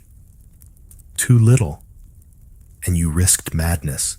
The ideal, a righteous, disciplined sleep, enough to restore you, but never to spoil you. So people built rules and rituals around waking. Monks chanted themselves into alertness. Peasants rolled straight into chores. Nobles read short devotionals or recited morning prayers while still under the covers, hedging their bets, spiritually speaking. There's even a curious tradition from some monastic orders. If you fell asleep during morning prayers, you had to do penance, like literal laps around the cloister. Imagine dozing off for 10 seconds and getting a full cardio session as punishment. Suddenly, coffee doesn't sound so bad. In households across Europe, parents pass down a simple warning: God sees you when you slumber too long. A divine version of the modern rise and grind mantra. And for those who really wanted motivation, a healthy dose of fear. Dreams were gateways. Demons roamed the sleepy mind, and too much time in bed left the soul vulnerable. Of course, not everyone played by the rules. There are cheeky records of people staging illness to avoid church, hiding under blankets while their families trotted off to hear sermons. One young scribe claimed to have a fever of the spirit, which conveniently kept him bedridden on fast days, but recovered miraculously for feast days. And there were rebels, quiet ones, who simply slept in when they could, who missed the bell, who chose dreams over duties, softness over sanctity, not because they were evil, just tired. You, lying in bed now, feel that tension. The pull between the moral pressure to rise and the sweet, sleepy gravity of your warm, shared blanket. The dawn has not yet broken fully, and already the world demands your energy. But here's the twist.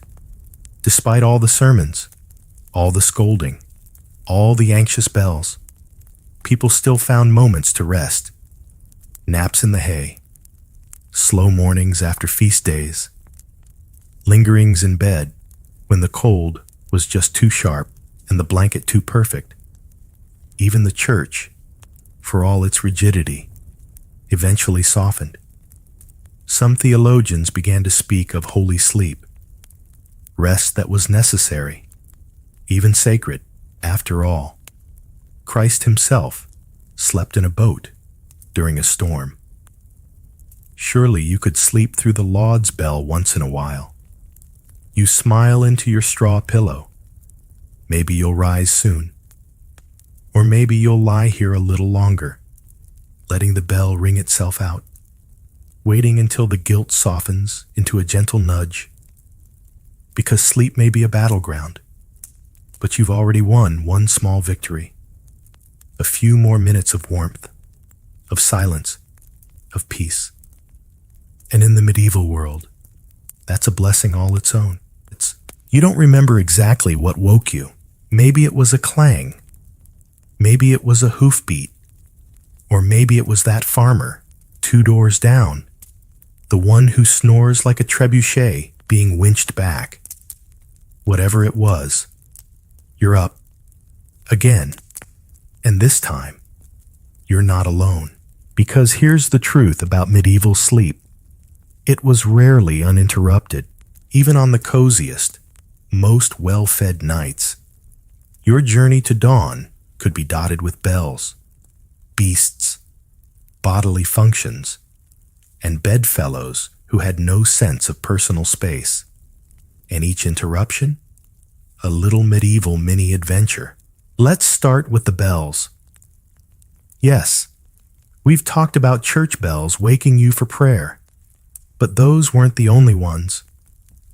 In many towns, watchmen rang bells to mark each hour, or to signal danger, or to announce the passing of someone important. And bells don't exactly whisper.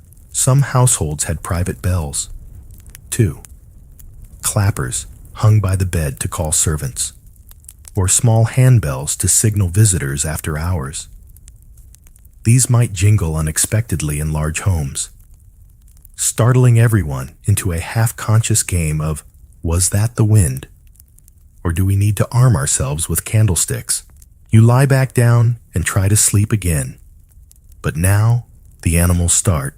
The pig snorts. The goat bleats. The chickens shuffle restlessly.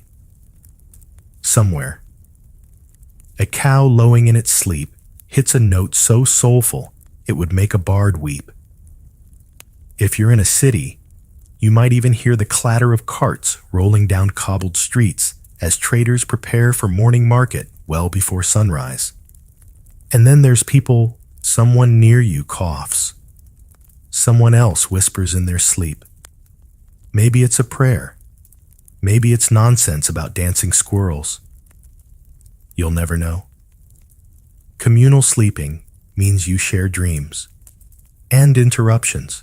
Oh, and you're not exactly getting up to go to the toilet quietly. Either medieval bathrooms, as you've probably guessed, were not en suite. If you're lucky, there's a chamber pot in the corner, half covered with a cloth and emitting a vague vinegar aroma.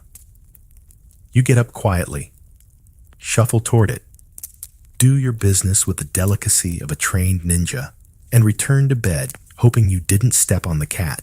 If you're less lucky, you'll need to go outside, into the cold, down to the outhouse, or worse, the woods. Let's just say that early morning frostbite in sensitive regions was a real and terrifying possibility. Some folks used night stools, a fancy name for a glorified bucket with a wooden lid. But even that came with its risks. Tip it over. And congratulations, Your house now smells like penance. Historians still debate how seriously people took these interruptions. Did they grumble, groan, or simply accept them as part of the night's rhythm? Evidence suggests the latter. Medieval life was unpredictable by day and even less stable by night. So being woken up 3 times before dawn didn't mark a bad night. It marked a normal one. There's even evidence that interruptions were scheduled. In some noble households, servants entered during the night to adjust fires, check on children, or deliver warm drinks to high-status sleepers. Imagine dozing off, only to wake up and find someone silently adding a log to your fireplace. Comforting? Maybe. Creepy? Absolutely. And if your house was near a town wall, you might hear the calls of guards, checking in with one another. All's well, shouted every hour, which is reassuring. The first 2 times, even natural events got involved. A storm could rattle the shutters. A wind could scream through the thatch. And once in a while, a wandering drunk might accidentally collapse outside your door. Muttering medieval poetry into the dirt, you turn over, trying to block out the chaos. But now someone in the bed has stolen the blanket. Again, you tug gently. They grunt. You tug harder. The blanket relents, just enough to cover your knees. And you settle into a new, chilly position that might be part fetal curl, part disgruntled starfish. Still, despite it all, you find a kind of rhythm. These interruptions don't ruin your sleep. They become part of it, like rocks in a stream. They don't stop the water. They just shape its flow, and in some strange way, they help. Each interruption gives your body a chance to shift, your mind a chance to reset. You're not trapped in some REM prison. You float in and out, awake enough to mumble a joke, then gone again before the punchline lands. There's even something soothing about it. The world is moving around you, and yet your body remains anchored in place. The bells ring, the pigs grunt, the neighbor coughs out the opening line of a song and forgets the rest. You close your eyes. You breathe. You adjust the blanket one last time. And though your night has been a patchwork of sounds, nudges, breezes, and barnyard ballads, you're somehow still resting, not in spite of the interruptions, but through them.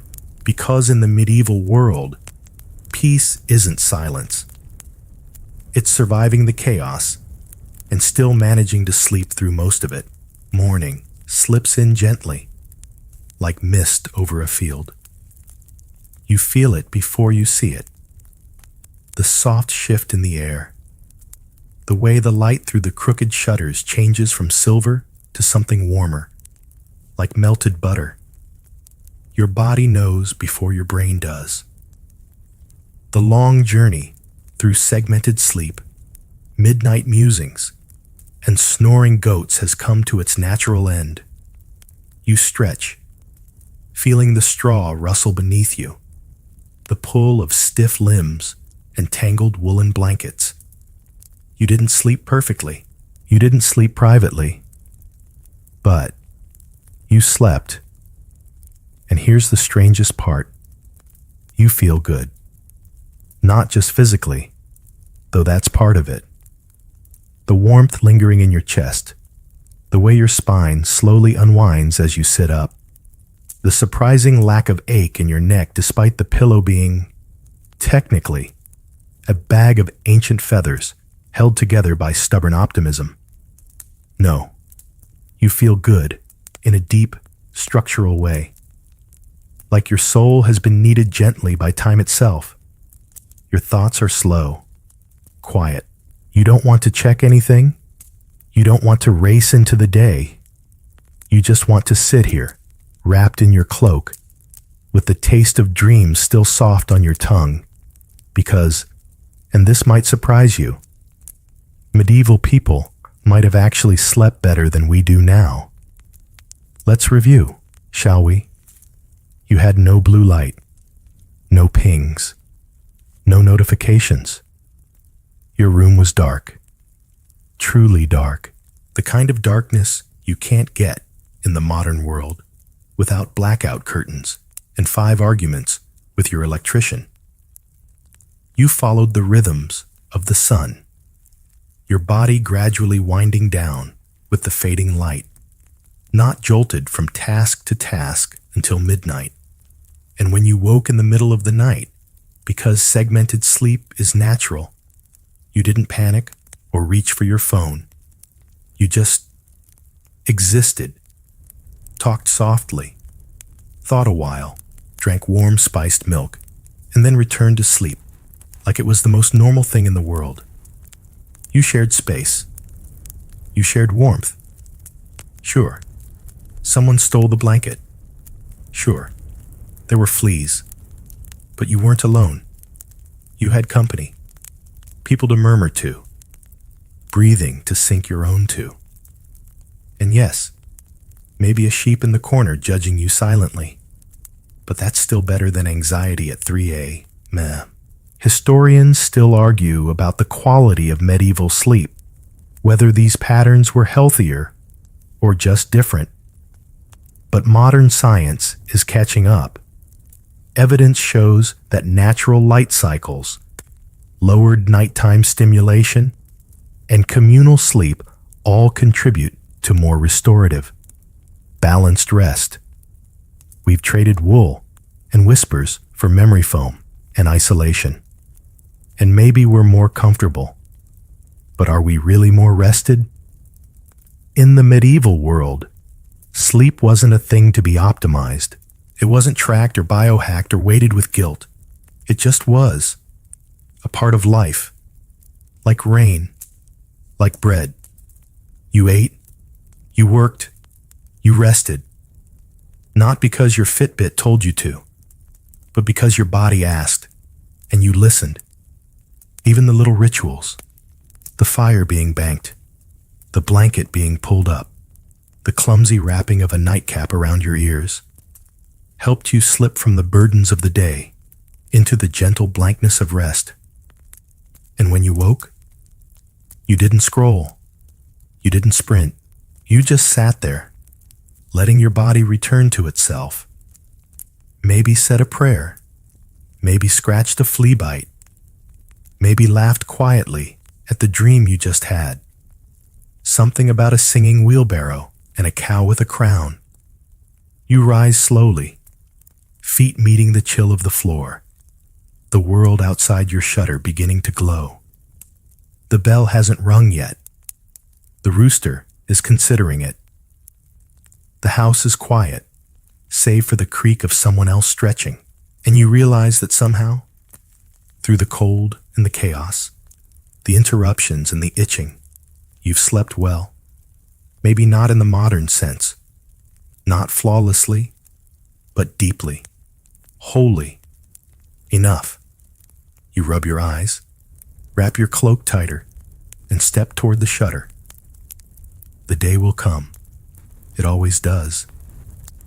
But for one more moment, you stay wrapped in the softness of the night behind you, grateful for the ancient rhythm that rocked you gently through the dark.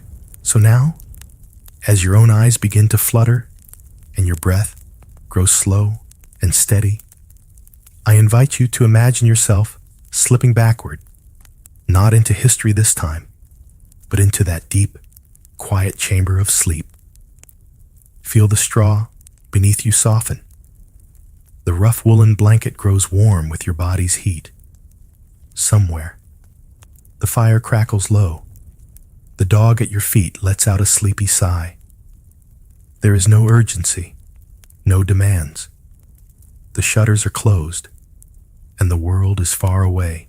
The air is still cool, but your blanket is heavy, comforting. You hear the occasional stir of a bedmate beside you, the familiar rhythm of their breathing.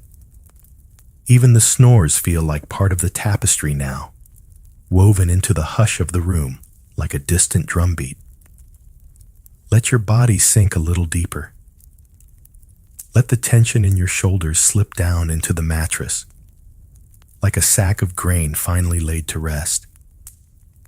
Let your hands fall open. Let your jaw soften. Out beyond your walls, the moon still hangs high. Stars blink above rooftops, and the night, ancient, wise, and endlessly patient, keeps watch.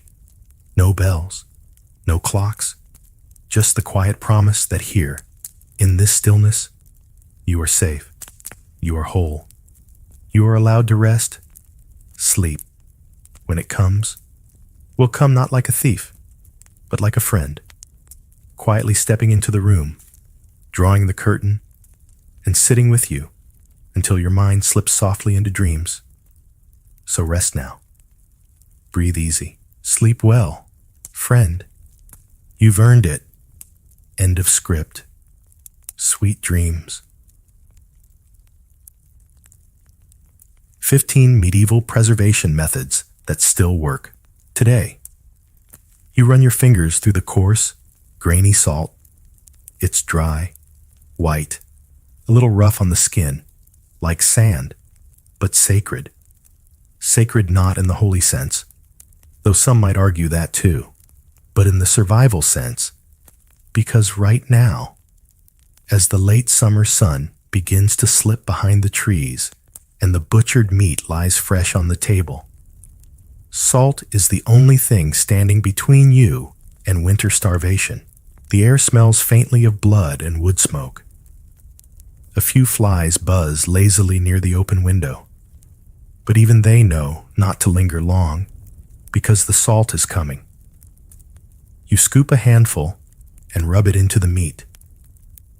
The surface changes beneath your fingers, becomes tighter, slightly darker, as if it understands what's happening.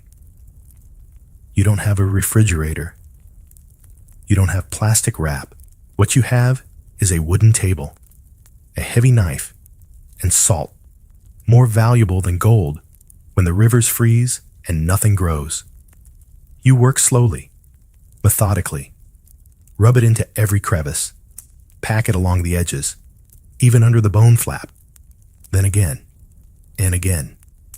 You pack more into the barrel, layer upon layer of meat and salt until it's all buried, like treasure or a body. Depends on how dramatic you're feeling tonight.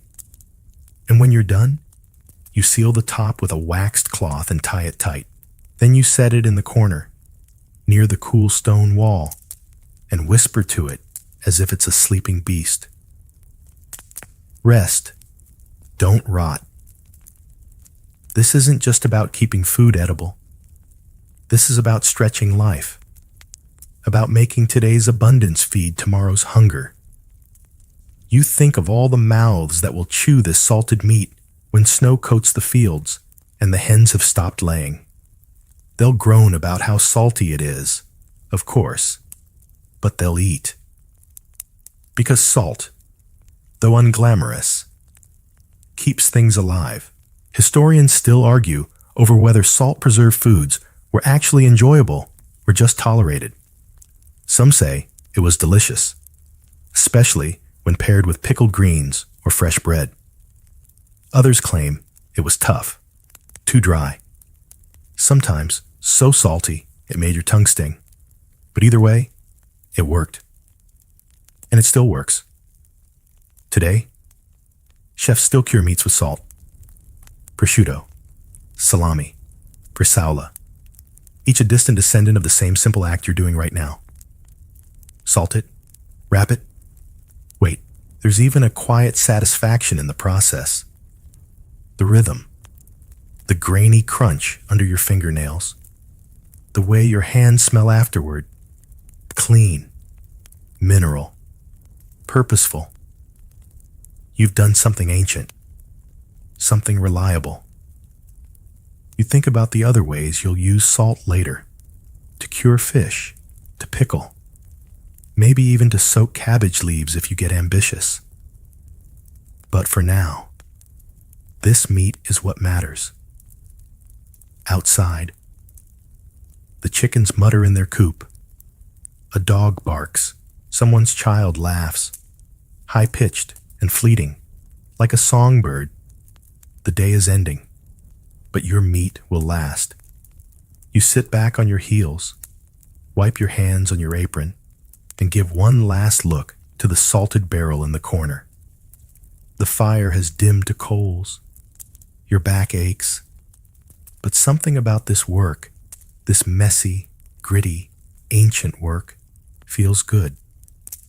Salt may not be glamorous, but it's loyal. It's simple. It's eternal. And as the night deepens and the scent of fresh meat fades into the cold stone air, you smile to yourself. Tomorrow, you'll salt the fish. You duck your head and step carefully down the narrow stone steps, each one cool and slightly damp beneath your feet. The light dims with every footfall, traded for the earthy hush of the underground. Down here, in the stillness, your food waits, quietly, patiently. Welcome to your cellar, not just a hole in the ground, but a medieval marvel of passive refrigeration. No fans, no humming appliances, just stone, air, and the slow, steady heartbeat of the earth. The moment you reach the bottom, it hits you. That particular smell, a little sweet, a little musty, with a hint of onions and maybe a faint trace of last winter's turnips. It's not unpleasant. It smells like survival. You run your hand along the cool stone wall. You've dug this deep enough to stay below the frost line. And it shows.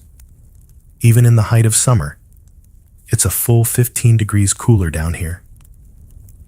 You exhale, and your breath hangs just briefly in the air. Your apples will last. Your cheese will sweat gently, but not spoil. Your onions, strung in braided ropes from the ceiling, sway just slightly when you walk past. There's no magic here, just physics. Earth insulates, stone breathes, darkness slows decay. You don't need science degrees to understand it, just patience.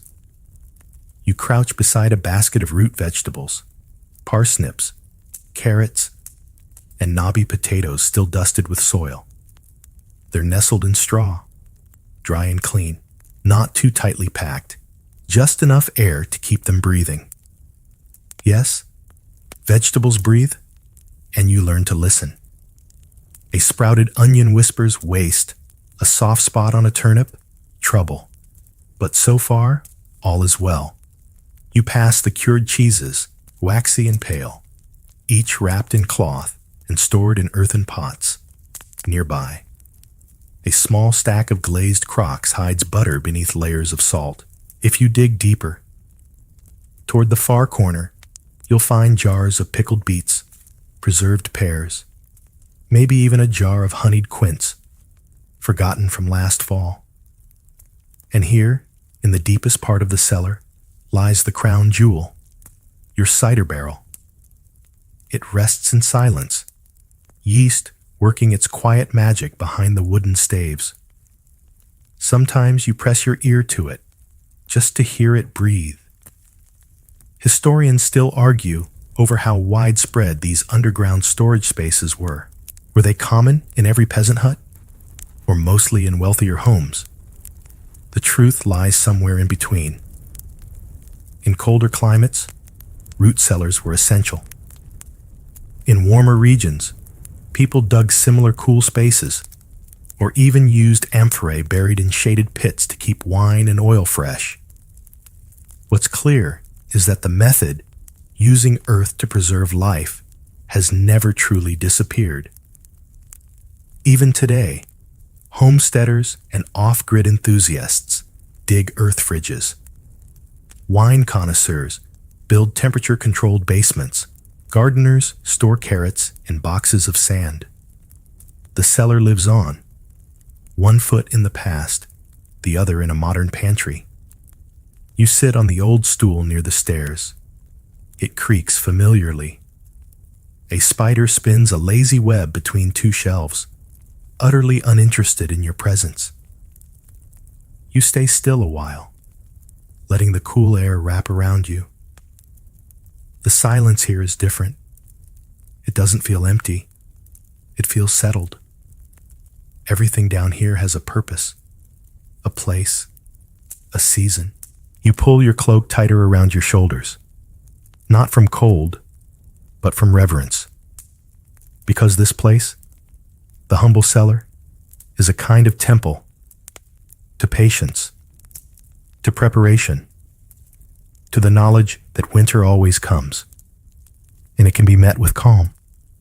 You take one last glance at the apples in the corner, their skins dull with dust, but their scent still bright.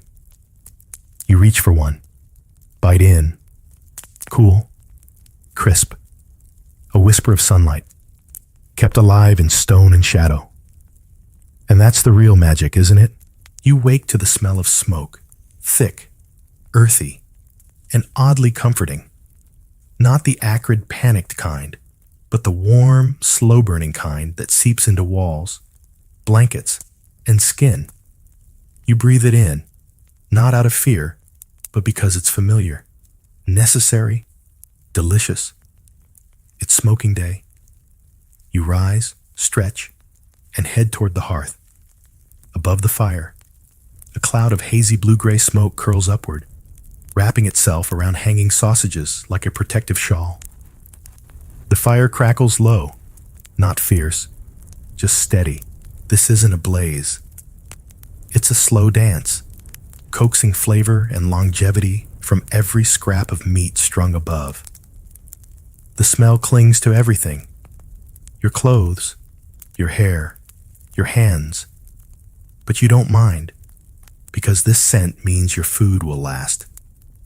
You duck under the hanging rack, checking the sausages one by one.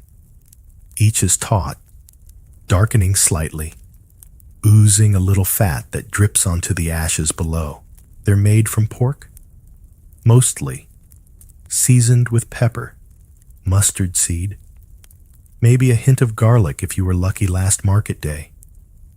Some are stuffed into cleaned intestines, some wrapped in stomach lining, some tied with twine so old it probably remembers last winter. You check the fire again. It's made from green wood, not dried, alder, beech, maybe a few slivers of apple wood for sweetness. Dry wood would burn too fast. You want slow smoke, not open flame. You nudge the logs with an iron poker. A puff rises. Perfect. Historians still debate the origins of smoking meat. Some say it began by accident, a way to store meat near the fire to keep bugs away. Others argue it was ritualized from the start, especially in forested regions where firewood was abundant and winters were long. What's clear is that smoke worked. It dried the meat gently, coating it in preservative compounds like phenols and formaldehyde. Sounds gross. Tastes glorious. You shift your gaze to the back of the smokehouse. Well, your smoke corner, really. In noble homes. They had full buildings for this. In your modest house, a few iron hooks, a sturdy beam, and the right airflow. That's enough.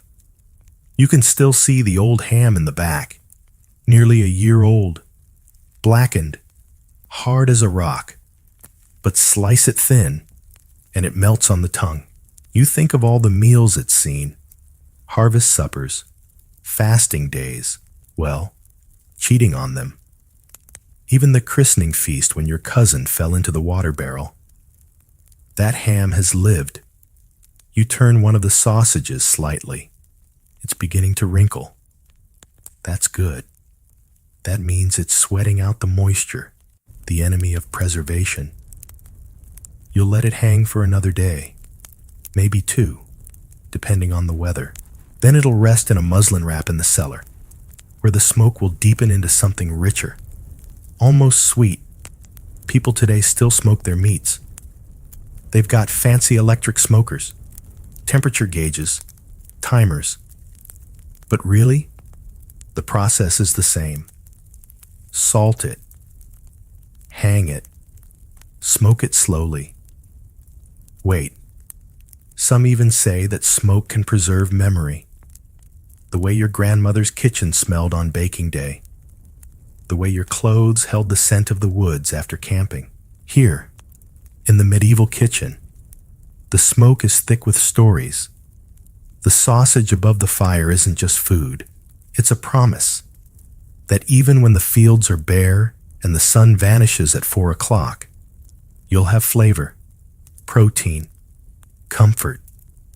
You sit on the low stool, eyes watching the ribbons of smoke twist and fade into the rafters. The dog snoozes beside you. The baby mumbles in its sleep. The fire pops. A sausage sizzles. You smile. Some preservation methods are complicated, fussy, clever, but this one is simple.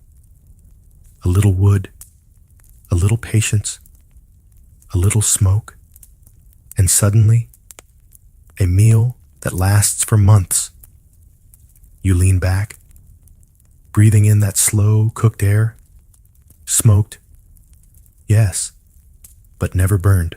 You stand at the wooden work table, sleeves rolled, hands deep in a crock of bubbling, briny vegetables. They shift and bob beneath your fingertips, cabbage, carrots, garlic cloves, even the odd green bean, all floating in a potion that smells sharp, tangy, and just a little alive. Because it is alive. Welcome to the strange and sleepy magic of pickling. Not the bright, plastic packaged pickles you see in modern supermarket jars. No, these are medieval pickles. Made slowly, purposefully, and sometimes with a slight grimace. Because the fermentation process does look and smell a little like controlled rotting. And yet, it works. You press down on the floating vegetables, making sure they're tucked beneath the salty brine. A wooden lid follows, then a heavy stone weight. You tap the edge of the crock gently, listening. A soft pop. That's the sound of tiny bubbles rising. Carbon dioxide. The breath of your invisible workers. Your crock hisses and gurgles like it knows something you don't. And maybe it does. Because in a world without refrigeration, fermented pickles were salvation. They lasted through winter. They kept the scurvy at bay. They made dull grains edible again. And they tasted, well, strong, but sometimes even good. You glance over at the other crocks lining the shelf. There's one filled with pickled onions, already translucent and a bit sinister. Another contains chopped beets steeping in dark vinegar. A third hides sour apples steeped with dill and mustard seed. They're like silent guardians of future meals. Historians still argue about the origins of fermentation in Europe. Did it spread from the East with the spice trade? Was it already common among early Germanic tribes? What's agreed upon is this. By the medieval era, nearly every household in temperate climates had some version of fermented vegetables. And what makes it so genius, so lasting, is its simplicity. Salt, water, thyme. Salt draws out moisture from the vegetables, creating a brine. Wild bacteria take over, feasting gently, transforming sugars into lactic acid, a natural preservative. No vinegar needed, no boiling. Just patience. You lean closer to the crock and sniff. It bites your nose. but not unpleasantly. Sharp, pungent, herbal. You could eat it now, but it'll be better in 2 weeks. Better still in 2 months. Medieval people knew this too. They'd pack summer vegetables into crocks in late August and let them age, mellow and sour all through the coldest months. You press the lid down again, firmly. The crock gives a low sigh, like a cat settling into a nap. Fermentation isn't just practical, it's communal. Recipes were passed down, each family guarding their own ratio of salt to water. Some added horseradish, others a sprig of rosemary, and always the ritual: wash the cabbage, slice it thin, pack it tight, whisper a prayer, then wait. You'd check the crock every few days, watching for scum on the surface. If it appeared, you'd skim it off with a wooden spoon. Nothing alarming. Just nature doing her weird, wonderful work. These days, fermentation is back in style. Sauerkraut, kimchi, pickled radishes, kombucha, sourdough. But medieval folks weren't chasing gut health or Instagram likes. They were chasing calories in February, and they succeeded. You wipe your hands on your apron and move on to the next batch. Sliced carrots with coriander and garlic. The brine's already gone cloudy. That's a good sign. That means it's doing something. You pause and listen. The crock whispers back. Maybe it's the sound of bubbles. Maybe it's your imagination. But you like to think each pickle crock has a voice. Low, burbling, content. You glance outside. It's nearly dusk. The house smells sharp but clean. Your hands sting a little from the brine, and your lips still tingle from tasting yesterday's batch. You tuck the newest crock onto the shelf beside the others. In a few weeks, when the fresh food is long gone and the snow turns bitter, these jars will feel like treasure, like time slowed down and fermented just for you. And as the bubbles rise in silence, so does your pride. You dip your spoon into the golden jar, twisting it slowly as thick. Amber liquid stretches and glistens like sunlight caught in syrup. It moves lazily, obediently, then clings to the spoon with the kind of stubbornness only honey knows. You bring it to your mouth, and even before it touches your tongue, you smell it. Wildflowers, summer air, beeswax, and something sweet that doesn't spoil. Ever. Because this is medieval immortality in a jar. Honey isn't just food. It's preservation. And for medieval people, it was both luxury and necessity, the sweet, sticky shield that made fruit last, soothed a sore throat, healed wounds, and kept everything from going bad.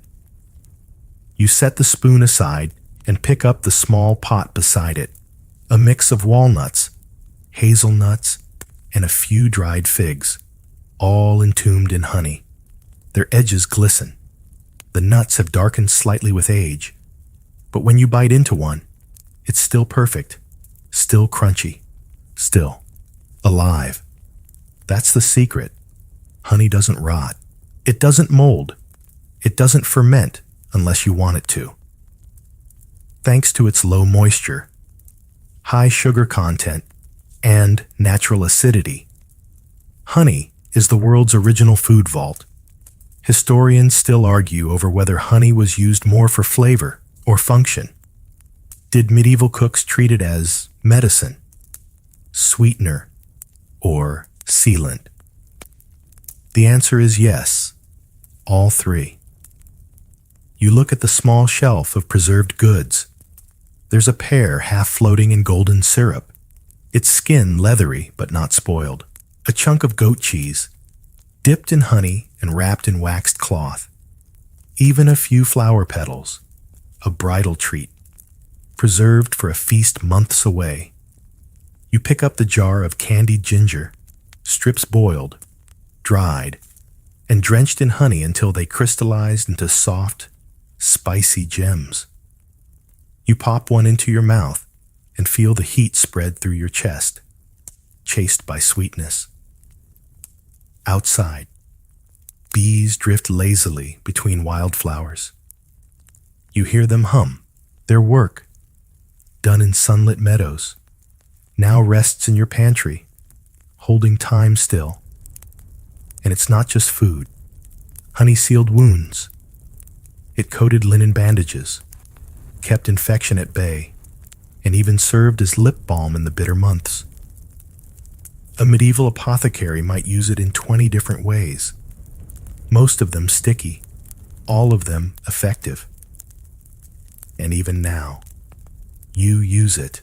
Modern kitchens are full of squeeze bottles and flavored syrups, but true honey, the thick, raw kind that crystallizes over time, still holds its place in teas, on toast, in immune-boosting home remedies whispered from grandmothers to grandchildren. You reach for another jar, this one small, nearly opaque. Inside is a single plum, harvested last summer, soft and wrinkled, suspended in golden stillness. It was meant for a festival, but you saved it. For no reason at the time, but now feels right. You open the jar slowly, feeling the wax seal give. You tip the contents into your bowl. The honey flows reluctantly. The plum lands with a quiet splash, as though relieved. You bite into it. Soft, sweet, slightly tart, the flavor of last year's sun, preserved not with fire or salt or vinegar, but with bees. There's something ancient in the taste, something slow, something that doesn't rush. You clean the jar with your finger, scooping the last trace. You lick it, eyes half closed, and breathe in the faint scent of clover and earth. Your pantry holds pickles, dried meat, waxed cheese, and salted fish. But honey holds history. And as the candle flickers beside you, and the bees buzz quietly in the distant fields, you know, this method may be sticky, but it lasts. You climb the ladder into the loft, a bundle of herbs in one hand and a shallow basket of mushrooms in the other. The air up here is dry, warm, and full of dust motes and memories. You crouch beneath the rafters and hook the herbs onto a wooden beam. They sway gently in the air. Sage, thyme, mint, maybe even some yarrow for good measure. Next, the mushrooms. You spread them carefully across a woven mat. Not too close, not overlapping. They're small, thin, fragile. But in a few days, they'll be even smaller, lighter, tougher, and infinitely more useful. Because this is the age-old art of drying, and it might be the simplest, most quietly brilliant preservation method of them all. No brine, no fire, no fermentation, just air and time. You move through the loft with practiced care. Bundles of garlic dangle from one side, strung like jewelry for giants. Onion braids hang beside them, papery, fragrant, and dry as parchment. Overhead, the roof creaks slightly, the sun's warmth seeping through the thatch, just enough to coax the moisture out of every sprig and slice. Drying works because it removes the one thing spoilage needs: water. Take that away, and mold, bacteria, and rot can't get a foothold. It's preservation by subtraction. You sit back on your heels and look around. The loft is quiet, except for the whisper of drying stems. It smells calm, a little sweet, a little sharp, like thyme leaves and old straw. You rub a bit of oregano between your fingers and watch it crumble like dust. That's how you know it's ready. Historians still argue which cultures first mastered air drying. It's possible every single one did, independently, out of necessity. Sun-dried tomatoes in the Mediterranean, fish on the coasts of Scandinavia, meat jerked and stretched in Africa, mushrooms dried in Slavic forests. In the medieval world, everyone dried something, in poor homes. It was a way to keep precious herbs through the winter. In wealthy estates, it was about flavor and convenience, building stores of spices, teas, and medicines to be used in moments of need or indulgence. You glance toward the far corner where strips of meat hang in the shadows. Thin cuts, cured with salt, then left to dry until they're leathery but not brittle. They'll be tough to chew, but they'll last. And when hunger strikes in late February, you'll be glad for every stubborn bite. It's easy to forget just how much of medieval life happened vertically. The loft wasn't just for sleeping. It was for storing, curing, drying. It was the pantry of the air. Modern people use dehydrators, fans, even freeze-drying machines. But the essence is unchanged. You cut, you hang, you wait, and the food changes. It shrinks, but it sharpens. The flavor intensifies. A fresh plum is juicy. A dried one is sweet like molasses and dense as a dream. You check the apples hanging near the rafter edge. Their slices have curled at the edges, golden brown and paper thin. You pop one into your mouth. Chewy, tangy, a little leathery, in a good way, like time itself condensed. You think of the future, how you'll crumble dried thyme into a stew, soak dried mushrooms in broth, nibble on apple slices beside the fire, and all it took was a little height and a little patience. As you climb back down the ladder, you glance up one last time. The rafters are full of herbs, of fruit, of careful intentions. The wind outside rattles the shutters, but in the loft above, the air remains still, dry, kind, preserving. And what's more comforting than that? You grip the small wheel of cheese like a delicate treasure and lower it slowly into the pot of melted wax. It sizzles faintly as it makes contact, not from heat, but from surprise. The wax thickens around it like armor. A soft hiss, a slow drip, then silence. You hold it up by the twine loop, watching golden wax drip down the sides. A glossy shell, smooth and warm.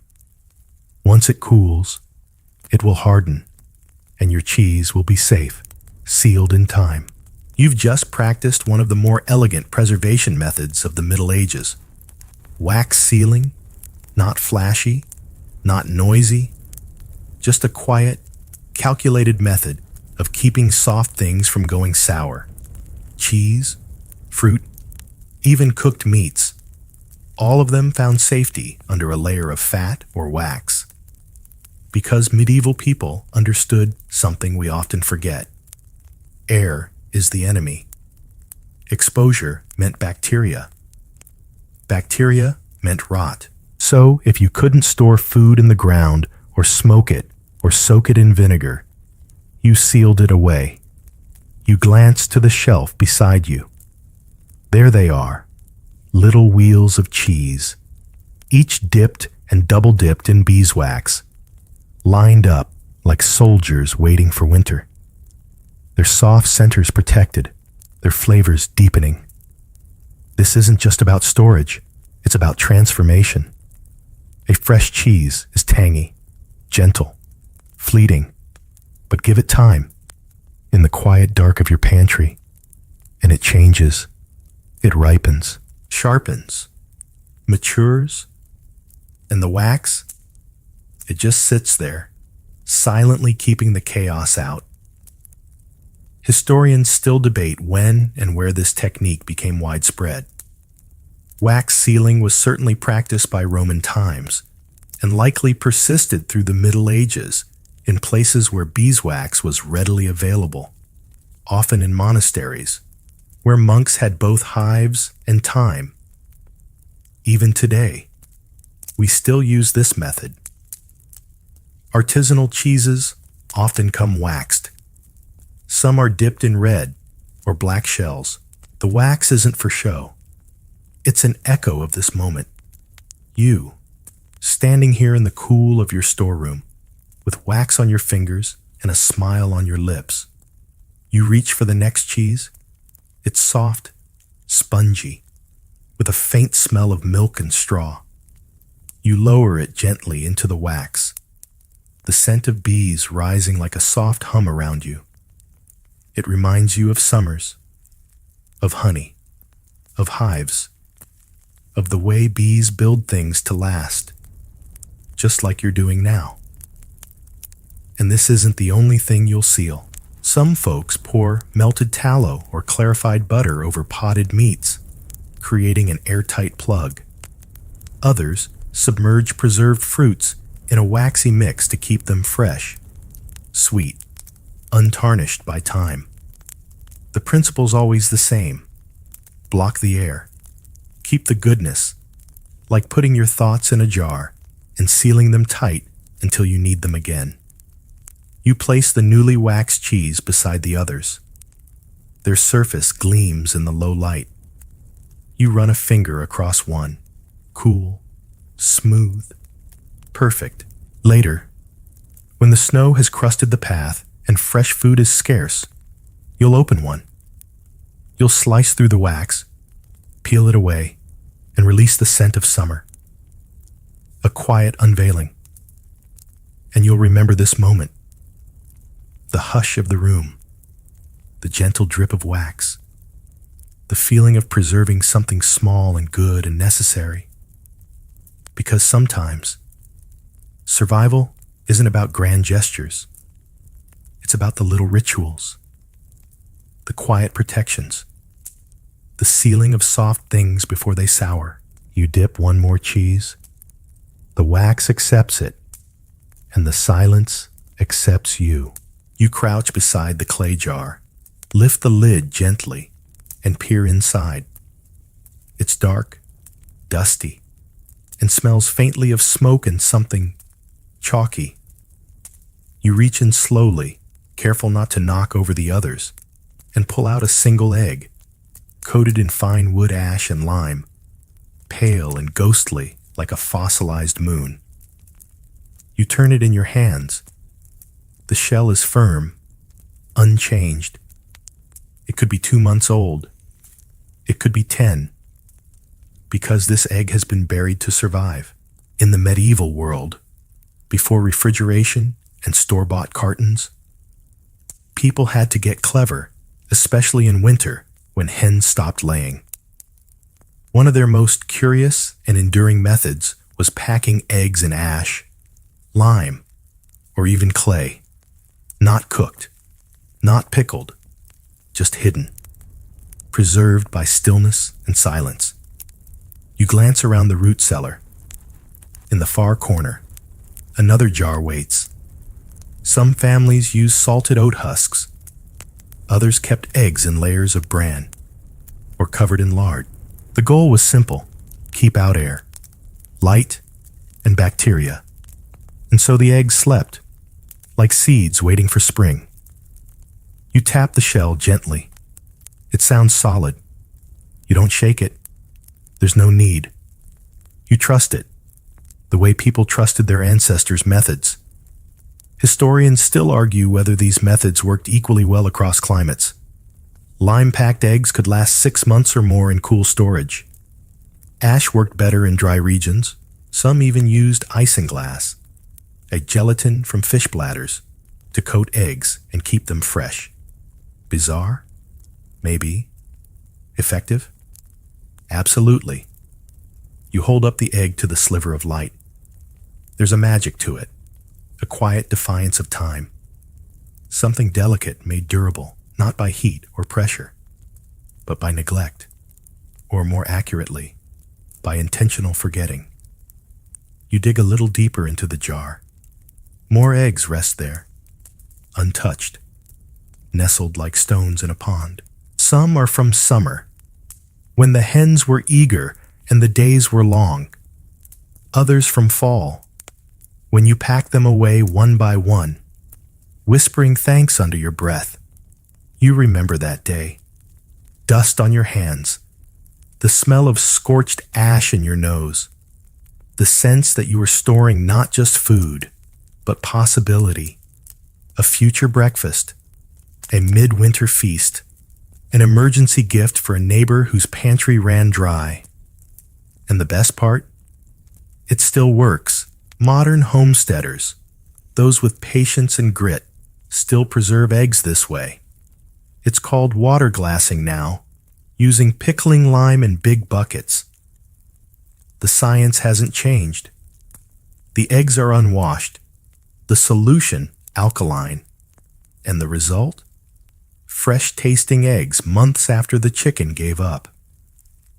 You gently set the egg aside and reach into another jar. This one older. The ashes packed tight. Your fingers brush something smooth and familiar. Another egg. Another echo. Even the monks wrote of this practice. Quiet lines in quiet manuscripts about tucking eggs away with reverence. They called it wise. Some called it divine. And when you think about it, it is divine, in its own dusty way. The act of protecting something fragile, something nourishing, not by shielding it with force, but by tucking it into the earth and letting it sleep. You hold both eggs in your palm. They're cool, light.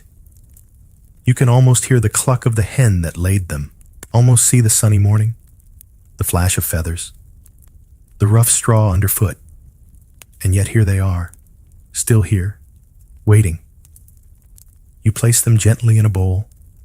Tonight, you might eat one, crack it open, and marvel at how fresh it still looks. Or maybe not. Maybe you'll leave them a little longer, just to see how long hope can keep. Because in the end, this isn't just preservation. It's faith. That time can be paused, that even the most delicate things can endure. If only we leave them alone and trust the quiet methods of those who came before. You lean over the large, wooden barrel and stir slowly, the wooden paddle sloshing through sour cabbage and cloudy brine. It burps softly beneath the surface, tiny bubbles rising, invisible life murmuring in a language older than writing. This isn't just food. This is fermentation. You wrinkle your nose at the smell. Sharp, a little funky, with a hint of garlic and something ancient. Not unpleasant, just potent. You've made this many times before.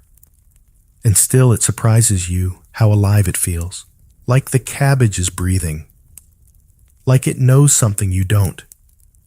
This is your sauerkraut, though you wouldn't have called it that. Not yet. To you, it's just preserved cabbage, a way to keep something crunchy and bright through the long, dark months when nothing green grows and your body starts to crave anything that isn't beige or salted to oblivion. You taste a shred. It crunches between your teeth, still firm, still a little salty, and now sour in the best way, preserved by microbes, invisible and unstoppable, and absolutely medieval. You pack the cabbage back down into the brine, using a clean stone as a weight. It's important to keep it below the surface. Air invites mold. Brine keeps the good things in and the bad things out. Fermentation is strange that way. It's not intuitive. You have to trust the process, to believe that leaving something to spoil, just a little, can actually make it better, safer, even tastier. Historians still debate how deliberate fermentation was in the early centuries. Was it discovered by accident? Probably. Did medieval people understand the science? Not at all. But they didn't need microscopes. They had results. The cabbage lasted. The flavor improved. Their guts were happier. So they kept doing it. And it wasn't just cabbage. They fermented everything.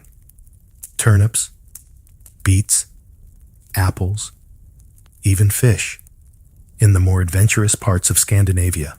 If it could be brined or buried in a cool cellar, someone somewhere was letting it ferment. You check the other barrel beside it. This one filled with fermented milk, thick and slightly fizzy. Drinkable yogurt, essentially. Not a favorite, but it keeps and it nourishes. You stir it once and move on. Back to the cabbage. You add a few fresh bay leaves to the top, tuck in some caraway seeds, then cover it again with the cloth lid, tying it tight. The crock will rest now, another week, maybe 2. Then into smaller jars, stored in the cellar, served beside sausage or stew, or sometimes all on its own, when your stomach needs waking up. Modern people chase probiotics and gut health with tablets and kombucha. You've got a bubbling vat of cabbage that does the same thing and sings when no one's listening. You sit back on your stool and close your eyes. The fermentation room is warm, humid, earthy. It smells like life. Not fresh spring life, mature, tangy, slightly rebellious life. There's a joy in knowing that nothing goes to waste. The outer cabbage leaves became bedding for the chickens. The inner ones transformed into food for February. The salt, just enough to tame the chaos without killing the spark. You reach for the old spoon on the wall, the one carved by your grandfather. You stir again, gently. Another bubble rises and pops. It's working. In silence, in darkness, in time. You smile. Fermentation is trust, a quiet, bubbling hope. And the most medieval thing about it? It still works, even now. You lift the heavy clay jar and set it on the table with a soft thud. The surface is greasy, warm to the touch, and smells faintly of thyme, garlic, and fat, rendered pork fat. To be precise, smooth, creamy, slightly golden. You remove the cloth cover, and the scent rises, a rich perfume of meat tucked into sleep. Inside, submerged beneath a thick layer of congealed lard, are chunks of preserved meat, goose, duck, pork shoulder, even the odd sausage link if you had enough space. They're resting there like fossils in amber, caught in the slow stillness of preservation by confit. You slide a spoon through the top. The fat gives, just barely, and underneath it, the meat waits, tender, safe, seasoned, and stored without salt, smoke, or vinegar, just heat and fat. You scoop out a piece of duck, the meat soft and fragrant, still glistening. It pulls apart at the touch, tender, moist, and perfectly intact after weeks of storage in a cool corner of your kitchen. This, too, is medieval magic. Because long before vacuum sealing or pressure canning, people discovered that fat could preserve what fire had cooked. Once meat was thoroughly roasted or boiled, you'd submerge it in rendered fat. Goose fat in France, lard in England, mutton drippings wherever sheep were plentiful. The fat cooled, hardened, and sealed the meat away from air. No oxygen, no spoilage, just a gentle silence of protection. Historians still debate whether confit began as a culinary tradition or a practical necessity. Was it created for flavor or survival? Likely both. In southwestern France, confit became both a staple and a delicacy. In other places, it was simply a way to make meat last without access to salt or smoke. You reach into the jar again and retrieve a second piece, pork belly, fragrant with rosemary and black pepper. You remember the day you made it, a cold afternoon, fire roaring, the meat simmering in fat for hours while snow fell outside. The house smelled like warmth and sustenance and survival. Modern cooks still use confit, but mostly for taste. They'll cook duck legs slowly in fat and serve them crisped on linen-draped plates. But you store meat for January, when the pantry's low, the wind howls, and nothing sounds better than pulling a spoonful of memory from a fat-sealed jar. You wipe your hands and glance toward the shelf. More jars wait, their surfaces smooth and pale. The meats inside are varied, some plain, some heavily spiced, depending on what you had that week. The jars sit there like little time machines, meals in hibernation. And the best part? You don't need to cook again. Just warm it gently. The fat melts, the meat softens, and dinner is ready. Maybe add some bread. Maybe nothing at all. You press the cloth back over the jar, tuck it down around the rim, and slide it to its resting place. Another spoonful, saved for another stormy evening. This method is humble, quiet, often overlooked, but it's a kind of medieval genius. The realization that fat isn't just fuel, it's shelter. And in a world where everything is cold, unpredictable, and moving too fast, the idea that food can sleep peacefully in a jar of warmth is strangely comforting. You sit back and breathe in the air, meaty, fatty, familiar. You think about all the people before you who opened jars like this, decades, centuries ago, who smiled the same way when they found the meat still good, still soft, still waiting. And you know, some preservation methods are loud, salted, smoked, pickled. But this one whispers. You reach into the wooden bin and let your hand disappear into cool, dry sand. It feels soft, almost silky, gritty between your fingers, but pleasant, like a child's daydream of a beach. But this isn't a sandbox. This is your vegetable vault. And today, you're checking on your roots. You brush aside a few layers and uncover a knobby carrot. Still firm, still orange, still holding on. You dig a little deeper and find a beet, its skin dusty, its weight reassuring. A few potatoes follow, some sprouting tiny pale tendrils, but most sound solid, sleepy. This is the art of dry packing. In the medieval world, when vegetables couldn't be pickled, brined, smoked, or fermented, people did the next best thing. They buried them.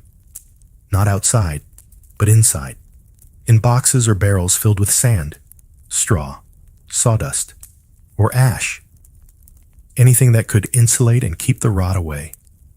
You pull out a turnip, give it a knock. It thuds like a small drum. Good. Still edible. Probably even sweet after all this time underground. Historians often point out that root vegetables, when stored properly, can last months, sometimes half a year or more. And the trick is shockingly simple. Don't let them touch each other. Give them space. Keep them dry. Bury them in something that doesn't mind the dark. You line the bin again, this time with a layer of fresh sand, not wet, not too fine, just enough to cradle the next batch when it comes. The idea is simplicity. You're not sealing, not cooking, not curing. You're just making the vegetables feel like they've never been harvested, and they seem to believe you. You walk over to the basket you harvested a week ago. It's full of rutabagas, parsnips, even a few precious sunchokes. These will go into the bin next. You inspect them one by one. No soft spots, no mold, just the rich smell of clean soil and future soup. You turn one over in your hand.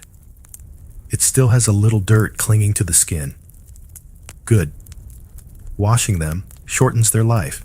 They store better with a bit of their past still on them. Modern people use refrigerators and vacuum bags. But this takes no electricity, no machines, just sand, time, and a cool room. And the method still works. Gardeners and homesteaders still bury carrots in bins and store potatoes in straw-packed crates. They're copying you. Or your great-great-great-grandmother. Same difference. There's a certain peace in it. No noise. No brine to monitor. No fire to tend. Just a slow hush as the roots sleep. You imagine them dreaming of summer sun, of bees hovering over blossoms, of the day they were pulled from the ground. You find a soft onion in one corner. It's collapsed slightly. A sad, squishy thing. You pluck it out like a sleepy soldier who didn't make it. No big deal. One spoiled among dozens. You toss it into the compost bucket and pat the sand smooth. You cover the bin and lean back on your heels. Your knees ache a bit, but your mind is quiet because you know these vegetables will last. They'll sit there through the snow, through the wind, through the deep nights when food is scarce and your stomach grumbles like an old dog.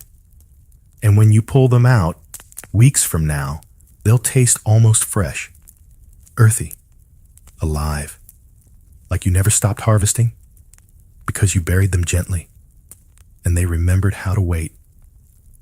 You hold the small earthenware jar up to the light.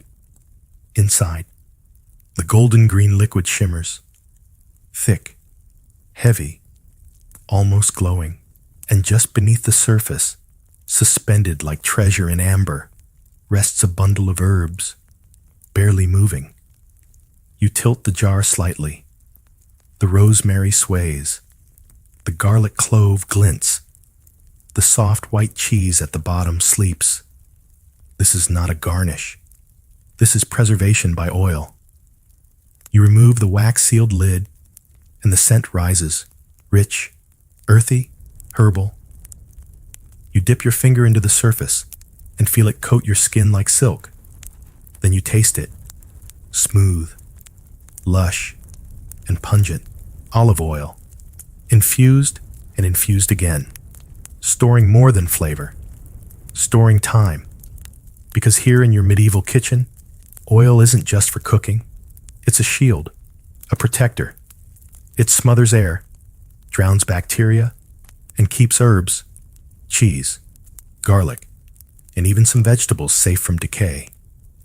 You reach for the next jar, soft goat cheese balls, rolled in thyme and pepper, floating just below the surface. They've been there for weeks, maybe longer. But when you lift one out with a spoon, it gleams, still moist, still fragrant, still good. Historians still debate how widespread oil preservation was in medieval Europe. In southern climates, Italy, Spain, parts of the Levant. Olive oil was plentiful. People used it for light, for skin, for cooking, and for keeping food safe. In the north, oil was scarcer, more expensive, but not unheard of. Beeswax and lard were used instead. The principle remained the same. Isolate the food from air. And it lasts. You glance over at your jars. Some contain roasted red peppers, soft and sweet, preserved in a mix of oil and vinegar. Another has mushrooms, blanched and buried under thyme-infused oil. Another, just sprigs of sage and marjoram, saved for a winter stew when the garden sleeps. There's a patience to this process, a quiet ritual. First, you blanch or roast the food. Not too much, just enough to slow its clock. Then you dry it carefully. Too much moisture, and the oil won't save it. Finally, you lower it into a clean jar and pour the oil over, slowly, like pouring honey into a wound. No bubbles, no gaps. You seal it tight, you wait, and the food waits with you. Modern chefs call this confit, or preservation in fat. They drizzle oil over sun-dried tomatoes, roast garlic, and store it all in gleaming glass jars. But you were doing this long ago. With clay, with instinct, with a practiced hand, and the deep knowledge that oil keeps the dark at bay. You swirl the jar in your hand again and watch the thyme leaves dance. Somewhere outside, the olive trees stretch toward the sky, basking in the same sun that once nourished this oil. You imagine the press, stones grinding, wood creaking, oil pouring thick into clay pots, a sacred harvest, a golden promise. And now, that promise rests on your shelf. You tuck the jar back among the others. Each one is a moment, captured, a season distilled, a memory made edible. And when the cold comes, when the herbs wither, and the cheese molds, and the garlic sprouts, you'll unscrew one of these jars. You'll taste summer, preserved not by fire or salt, but by liquid stillness. You wipe your hands on your apron. The scent of oil lingers, fragrant, deep, a little earthy. Then you blow out the candle and step into the soft quiet of the pantry, knowing your jars are doing what they've always done, holding on. You lift the cork with a quiet pop, and the sharp tang hits you right away. Vinegar, pungent and bright, stinging the nose, waking you up like a slap from a sour lemon. You lean closer and peer into the glass bottle. Inside, onions float like pale pearls, tinged pink from beetroot, laced with mustard seeds and peppercorns. They're soft, but not mushy, pickled to preservation perfection. Welcome to the realm of vinegar, the gentle assassin of rot. Not as flashy as smoke, not as ancient as salt, but vinegar? It's sneaky. It works quietly, seeping into food and killing decay with kindness.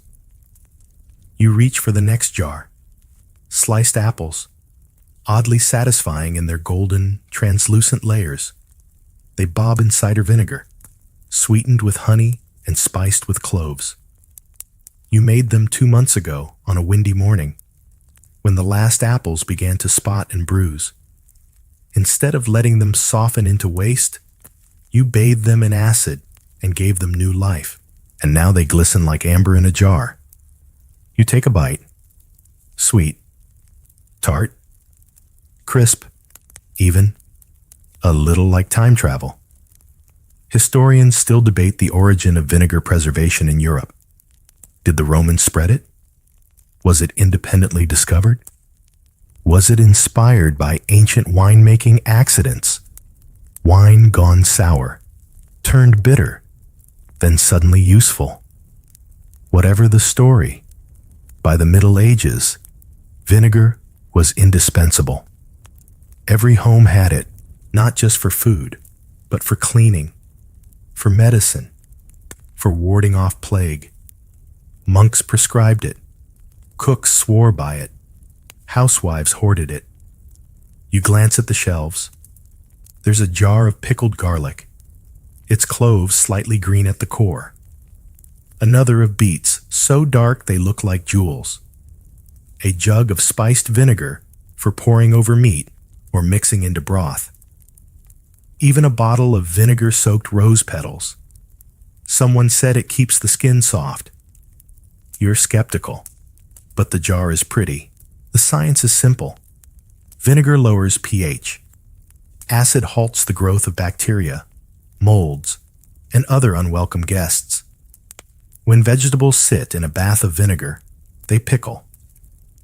When meat's rinsed in it, it lasts longer. When cheesecloth is soaked in it and wrapped around fruit, spoilage slows. It's all chemistry, but to you, it feels like alchemy. You sit on the bench and swirl the vinegar bottle gently. Inside, the onions spin. You remember how you peeled them, eyes stinging, fingers sticky, and how you layered them with cloves and dill. The liquid was clear then. Now it's tinted with thyme, and it's not just vegetables. You've seen eggs pickled in vinegar, dyed pink and rubbery and strange. Fish, too, soaked in brine and vinegar, then laid in oil, layered in jars for dark days. Some towns even pickled fruit, pears and cherries steeped in spiced vinegar and honey. Sweet and sour, soft and strange. You pull the cork from another bottle and sniff. Apple cider vinegar, your favorite. Milder than the wine vinegar. Sharper than the ale vinegar. You used it last week to preserve green beans. You'll use it next week to pickle cabbage hearts. Modern kitchens still hum with vinegar. It hides in salad dressings. Pickles line grocery shelves. But the old ways persist, quietly, in kitchens like yours, in crocks and reused jars, in the sweet sting on your tongue when you taste what time has done. You cork the bottles again, tight and clean. You run your hand across the smooth glass. There's something beautiful about it, so simple, so subtle. Vinegar doesn't demand attention. It just does the job. Like an old friend who shows up uninvited and saves the day with a jar of onions and a smirk. You stack the bottles back on the shelf. The light catches them. Reds, golds, and browns. Like stained glass made of vegetables. You smile. Some preservation methods scream with smoke and salt. Others whisper with brine and patience. But vinegar? Vinegar smiles politely, steps inside, and keeps everything just the way it was. You step outside into the biting air, your boots crunching through a thin crust of snow. Your breath curls up in clouds.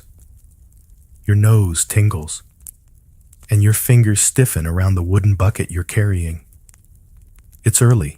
Dawn hasn't fully arrived yet, but this job won't wait. Because today, you're visiting your winter larder. Not a pantry, not a cellar, just a hole in the ground, lined with stone, packed with snow, shaded from the sun, and filled with food. You bend low and lift the wooden lid. The cold rushes up at you, sharper than before. Beneath it lies your treasure. Fish, wrapped in linen and ice-packed, butter-sealed in crocks, crusted with frost. And at the very bottom, milk, stored in a glazed jug, still frozen solid. This is cold storage in its rawest form. Snow and ice, turned into guardians of food. You pull out the fish first. It's firm, pale, and curled just slightly from freezing.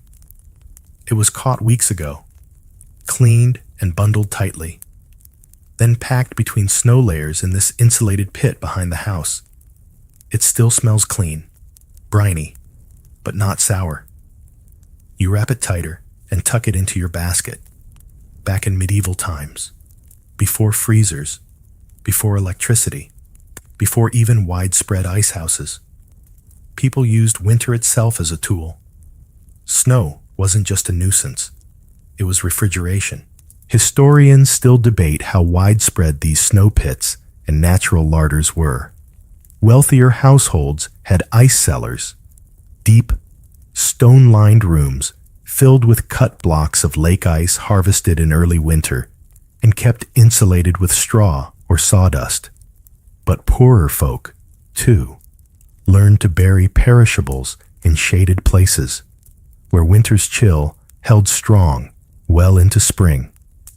You remember the first time you helped build this one, shoveling the snow, lining the pit with straw, lowering jars and cloth bundles in carefully, one layer at a time. It felt primitive, maybe even silly. But when March arrived and the meat was still good, you understood. You glanced toward the nearby shed. Inside, last month, you helped stack ice blocks, sawed from the frozen pond. You wrapped them in layers of hay and packed them into the cellar room. With luck and discipline, that ice will last through midsummer. Just enough to cool milk, or chill berries, or keep butter from turning sour on a hot day. Modern folks think of ice as luxury or novelty, cubes in a drink, packs in a cooler. But back then, it was life-saving, and it took effort. Teams of workers, saws, sleds, brute force. And once it was stored, it had to be guarded against heat, thieves, even curiosity. You reach into the pit again and retrieve a small clay pot. Inside, rendered tallow, solid from the cold. You smile. That will do for frying, or sealing, or stretching a stew just a little further. The air around you is silent, except for the wind tugging at your hood. You glance at the trees. The sun's just beginning to warm the snow in patches, and steam rises in thin, ghostly wisps. You cover the pit again, layering straw across the top before placing the lid. The goal is to slow the thaw, to trap winter where you need it. Sometimes it works. Sometimes the thaw creeps in, but most years, the snow larder sees you through the leanest weeks. You carry the bucket inside, fingers red, feet numb, heart oddly full, because it's not just that the food has lasted, it's that you made it last. With snow, with planning, with patience. You set the fish by the hearth to thaw slowly. The room fills with the smell of oak smoke and possibility. And you think, all this from snow, something most people curse, something most people ignore. But you saw its value, and you used it, because sometimes preservation isn't about adding more. Sometimes it's about taking what nature gives freely and using it wisely. You stand at the threshold of your pantry, hands tucked behind your back, letting your eyes wander over the quiet army of jars, crocks, bundles, and barrels. The air is cool, still. Everything is resting. Everything is waiting. It hits you slowly. You haven't just stored food. You've stored time. Every shelf is a calendar. Every jar, a preserved moment. That plump pickled onion, late summer, the salted ham, a cold morning in November, the cheese sealed in wax, the first day of frost. You've been saving seasons, bottling them, wrapping them, burying them, not out of fear, but out of wisdom. Because this is the part of medieval life no one talks about. Not the knights, not the battles, not the towers or the plagues, but this, the quiet preparation, the long view, the understanding that survival isn't heroic. It's methodical, domestic, almost sacred. You run your hand along the rough edge of the shelf. The wood creaks slightly. It's held weight all winter. It'll hold more come spring. You shift a jar to the left, straighten a cloth, brush dust from the corner of a crock. These are not chores. These are acts of care. Historians still debate how precise medieval preservation methods really were. Did people always get it right? Of course not. Food spoiled. Mold crept in. Sometimes a barrel cracked. Sometimes the salt didn't reach the bone. But more often than not, the method held. The food kept, and people ate. And we're still using these methods today. Not always consciously, not always faithfully, but the core remains. Cheese still gets waxed. Herbs still hang in kitchens. Pickles still bubble. Meat still smokes. Even in our stainless steel. App-controlled, climate-sealed lives, the echoes remain. You crouch beside the dried apples and take one between your fingers. It's leathery, darkened, curled at the edge. You chew slowly. The taste is faintly sweet, faintly tart, and deeply comforting. A preserved whisper of summer. You think of all the hands that have done this before you. Centuries of people slicing, salting, packing, wrapping, burying, bottling, not because they were quaint or backward, but because they were brilliant. They understood that time is both the enemy and the solution. You walk toward the door, stopping once to check the wax seal on a cheese jar. Still solid, still sound. Outside, the wind rattles the shutters. The garden sleeps. But you're ready. Your pantry is full, not of abundance, but of intention, of small efforts that add up, of answers written in vinegar, brine, smoke, and silence. You draw the door closed behind you and feel the warmth of the kitchen greet you again. The fire crackles. The pot simmers.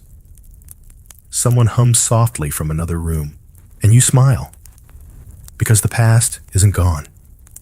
It's sealed in jars, tucked in ash, hung in rafters, and it still works. And now, as the candles burn low and the last echoes of the day fade away, your breath begins to slow. Your hands rest easy. Your mind quiets. Let the shelves grow dim in your memory. The wax cheese retreat into shadow. The smoked sausages gently swing out of view. The jars sit peacefully. The dried herbs whisper their final notes. The brine, the salt, the sand, all still. There's nothing left to prepare tonight. The fire has softened to coals. The wind outside has settled into hush. The world is holding its breath. And you are safe, surrounded by all the quiet work you've done, by care, by method, by the gentle confidence of being ready. Each preserved thing, the egg, the apple, the shard of garlic and oil, is a lullaby now, a hum from 1,000 years ago, reminding you that survival can be soft, that endurance doesn't always roar, that sometimes the bravest thing is a jar sealed with wax and hope. Let yourself drift. Then, let your breath sink with the dark. Let your thoughts unspool like threads of dried time. The night is long, but you are prepared. No need to chase the future. It will come when it's ready, and when it does, you'll open the lid, lift the cloth, break the wax, slice the meat, sip the warmth, but not now. Now, just rest.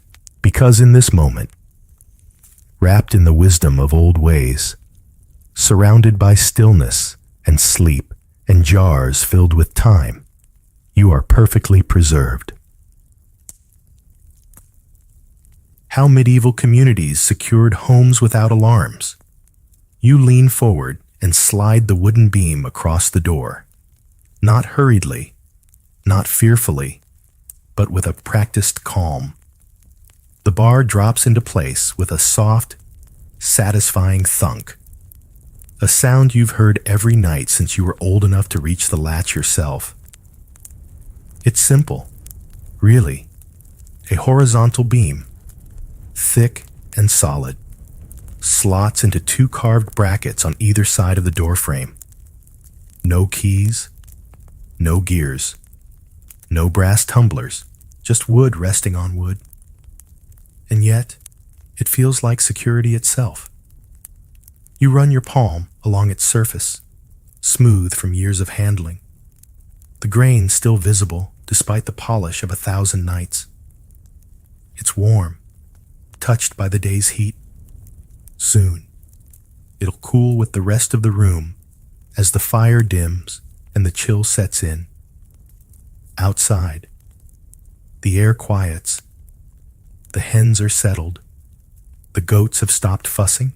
Somewhere in the distance, a door closes, and you hear the familiar creak of someone else's latch falling into place. One house after another, a chorus of wooden beams sliding shut, the village tucking itself in. You press your ear against the door for a moment. No sound, just the wind slipping over the roof, carrying the scent of hay, damp soil, and a hint of smoke from your neighbor's chimney. No footsteps, no strangers, just night. Back inside. The warmth lingers, the hearth still holds a glow, orange and slow. Shadows stretch across the low-beamed ceiling like sleeping limbs. The floor creaks beneath your weight, softly, but not silently. You know every board in this house, every sound it makes. That's part of the security, too. You'd know if something was off, if something or someone disturbed the pattern. You check the door again, though you don't need to. It hasn't moved. The bar is firm, unshaken. You've never had to test it against a true threat, but you believe in it anyway? Not because it's impenetrable, but because it's part of the rhythm.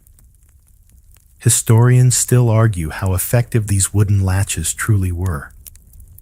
Some say they were deterrents at best, too easy to break with force. Others point out that few intruders dared test them in a world where community meant proximity, and a noise at one door echoed through a dozen others. Besides, what mattered wasn't just the wood. It was the knowledge that once that beam dropped into place, the house was sealed, and with it, the worries of the world. Inside was warmth, safety, and sleep. Outside was wind, wild dogs, wandering drunks, and those could wait until morning. You step back from the door and take a deep breath. The room smells of wax and wool. The last bit of stew simmers low.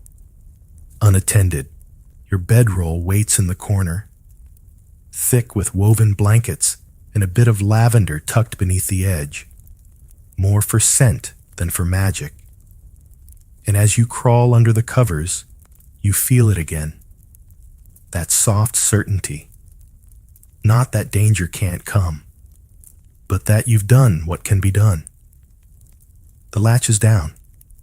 The coals are banked. The night is still. You turn on your side. Somewhere in the distance, a dog barks once, then falls silent. The latch holds, and so do you. You reach for the shutter, thick, weather-worn wood, smoothed by years of closing out the dark, and swing it inward on iron hinges that groan softly like an old man easing into a chair. The last breath of evening light slips through before you push the panel closed. Then you reach for the peg, a small carved bit of oak, and twist it into the notch, Just like that. The world stays out. No glass, no curtain, no alarm. Just wood on wood, fitted tightly enough to keep out both wind and watching eyes. You pause for a moment in the dim, looking at the faint glow where the shutter meets the wall. It doesn't seal perfectly. Of course not, but it's good enough. You know from experience that a good shutter keeps more than just the cold outside. It muffles sound. It blocks moonlight that might reveal movement inside. It says, without words, that this house is closed for the night. You go from window to window, each one small, each shutter different. One creaks more than the others. One needs an extra push. They're not symmetrical. They're not stylish, but they are trustworthy. You latch each one, twisting the peg, hearing that soft click of resistance. The house tightens. The walls grow quieter, as if everything is settling its shoulders, bracing gently for the dark. Outside, you hear it. Someone else across the way doing the same. Their shutter thuds shut, followed by the gentle rasp of a latch. Another neighbor, perhaps, or just the wind fooling your ears. Hard to tell. Either way, the village is closing in on itself, folding up like a hedgehog curling against the chill. And yet you don't feel alone. That's the strange part. Each closing shutter feels like a signal passed hand to hand, a silent, "I'm here," a communal gesture. We may all shut ourselves in, but we do it together. In the cities, homes are stacked tight, shutters are lined like teeth along the street, and the sound of them closing echoes like a prayer. In the countryside, where homes are spaced further, you still hear them. Through the trees, across the fields, that final thud, that last lock of wood. Historians still argue whether these shuttered windows were security or symbolism. Some say it was more about keeping heat in. Others say the real purpose was psychological. If you can't see in, you don't try to enter. Either way, they worked. You return to your cot. The shutters now closed. The room feels smaller, but not in a bad way. It feels wrapped, tucked in, like someone drew a blanket over the house itself. You light a candle and watch the flame dance, its light no longer competing with the outside world. This is your space now. The shutters have drawn the line. You glance at the wall above the shutter. A bundle of dried herbs hangs there. Marjoram, maybe, or mugwort. A charm, possibly, or just habit. Either way, it watches over the room with quiet authority. You blow out the candle. The dark is soft now, not empty. Your eyes adjust, and you see the faint lines of furniture, the gentle glow from the banked fire. And you know, no one is looking in. No shadows will stretch across your floor. No cold will creep in unnoticed, because the shutters are closed, and the night is yours. You crouch by the door again, not to latch it, but to lock it. Not with a key, not with a tumbling brass mechanism, but with a hook, a wedge, and a quiet confidence in the cleverness of simple things. You slide the iron hook into its ring on the inside of the door. It's curved just so, hand-forged years ago by someone who understood tension. You test it, give the door a nudge. It holds. Then you reach for the small stick of ash wood leaning beside the frame. You wedge it firmly between the door and the floor, just beneath the hook's arc. Now the door doesn't budge. Not inward, not outward, not at all. There, locked. You sit back on your heels for a moment, resting your hands on your knees, and marvel, not for the first time, at how security doesn't have to be complicated. A clever mind and the right piece of wood can keep more trouble out than all the ironwork in the world. Medieval locks were like that. Practical, local, human. Some were made of wood alone, rotating bars that dropped into slots, spring-loaded pegs that clicked when turned. Others, for those with more coin, had keys, simple ones, large and clumsy by today's standards, but beautiful in their honesty. You turned them with 2 fingers. They spoke to you in clicks and resistance. But most people did what you're doing now. Hook and wedge, or they'd lay a broom across the door, stretch a rope loop from wall to handle, even hang a bell by string so it clinked when the door creaked. It wasn't about brute force. It was about notice. If something moved, you'd hear it. If something shifted, you'd know. Historians still debate how much security these locks actually provided. In a world where force could splinter doors and windows didn't have glass, how much good could a hook and stick do? But that misses the point. The point is not to build a fortress. The point is to build friction, to make entry loud, awkward, obvious. A well-placed hook might not stop a battering ram, but it might buy you a few seconds, might wake the dog, might wake you. You reach for the string beside the door and give it a gentle tug. The loop tightens. Another little trick. If someone manages to lift the hook from outside, the string will pull loose and ring the small bell you've hidden in the corner. It's not much, but it's enough. You run your finger along the edge of the doorframe. The wood is scarred, grooved from generations of hooks sliding, sticks wedging, ropes tightening. It's like a worn book, written in rituals. And each notch says, "We were here, and we took care." You lean back, satisfied. The room behind you is dim now. The shutters are closed.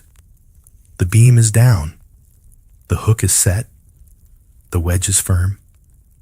You sit with your back against the door, just for a moment, listening to the silence of your secured home. It's not silence. Exactly. There's the soft crackle of the hearth, the shifting of the chickens outside, the wind brushing against the shutter like an old friend asking to come in. But none of it feels threatening, because the lock holds, because you placed it, and because in this small, clever way, you've told the night, you may pass by, but you will not pass through. You lie back on your straw-stuffed mattress, one hand behind your head, the other resting gently on your stomach. The room is quiet now, the shutters closed, the door locked, the fire banked low. But you don't feel alone, because even in this stillness, you can hear the village breathe.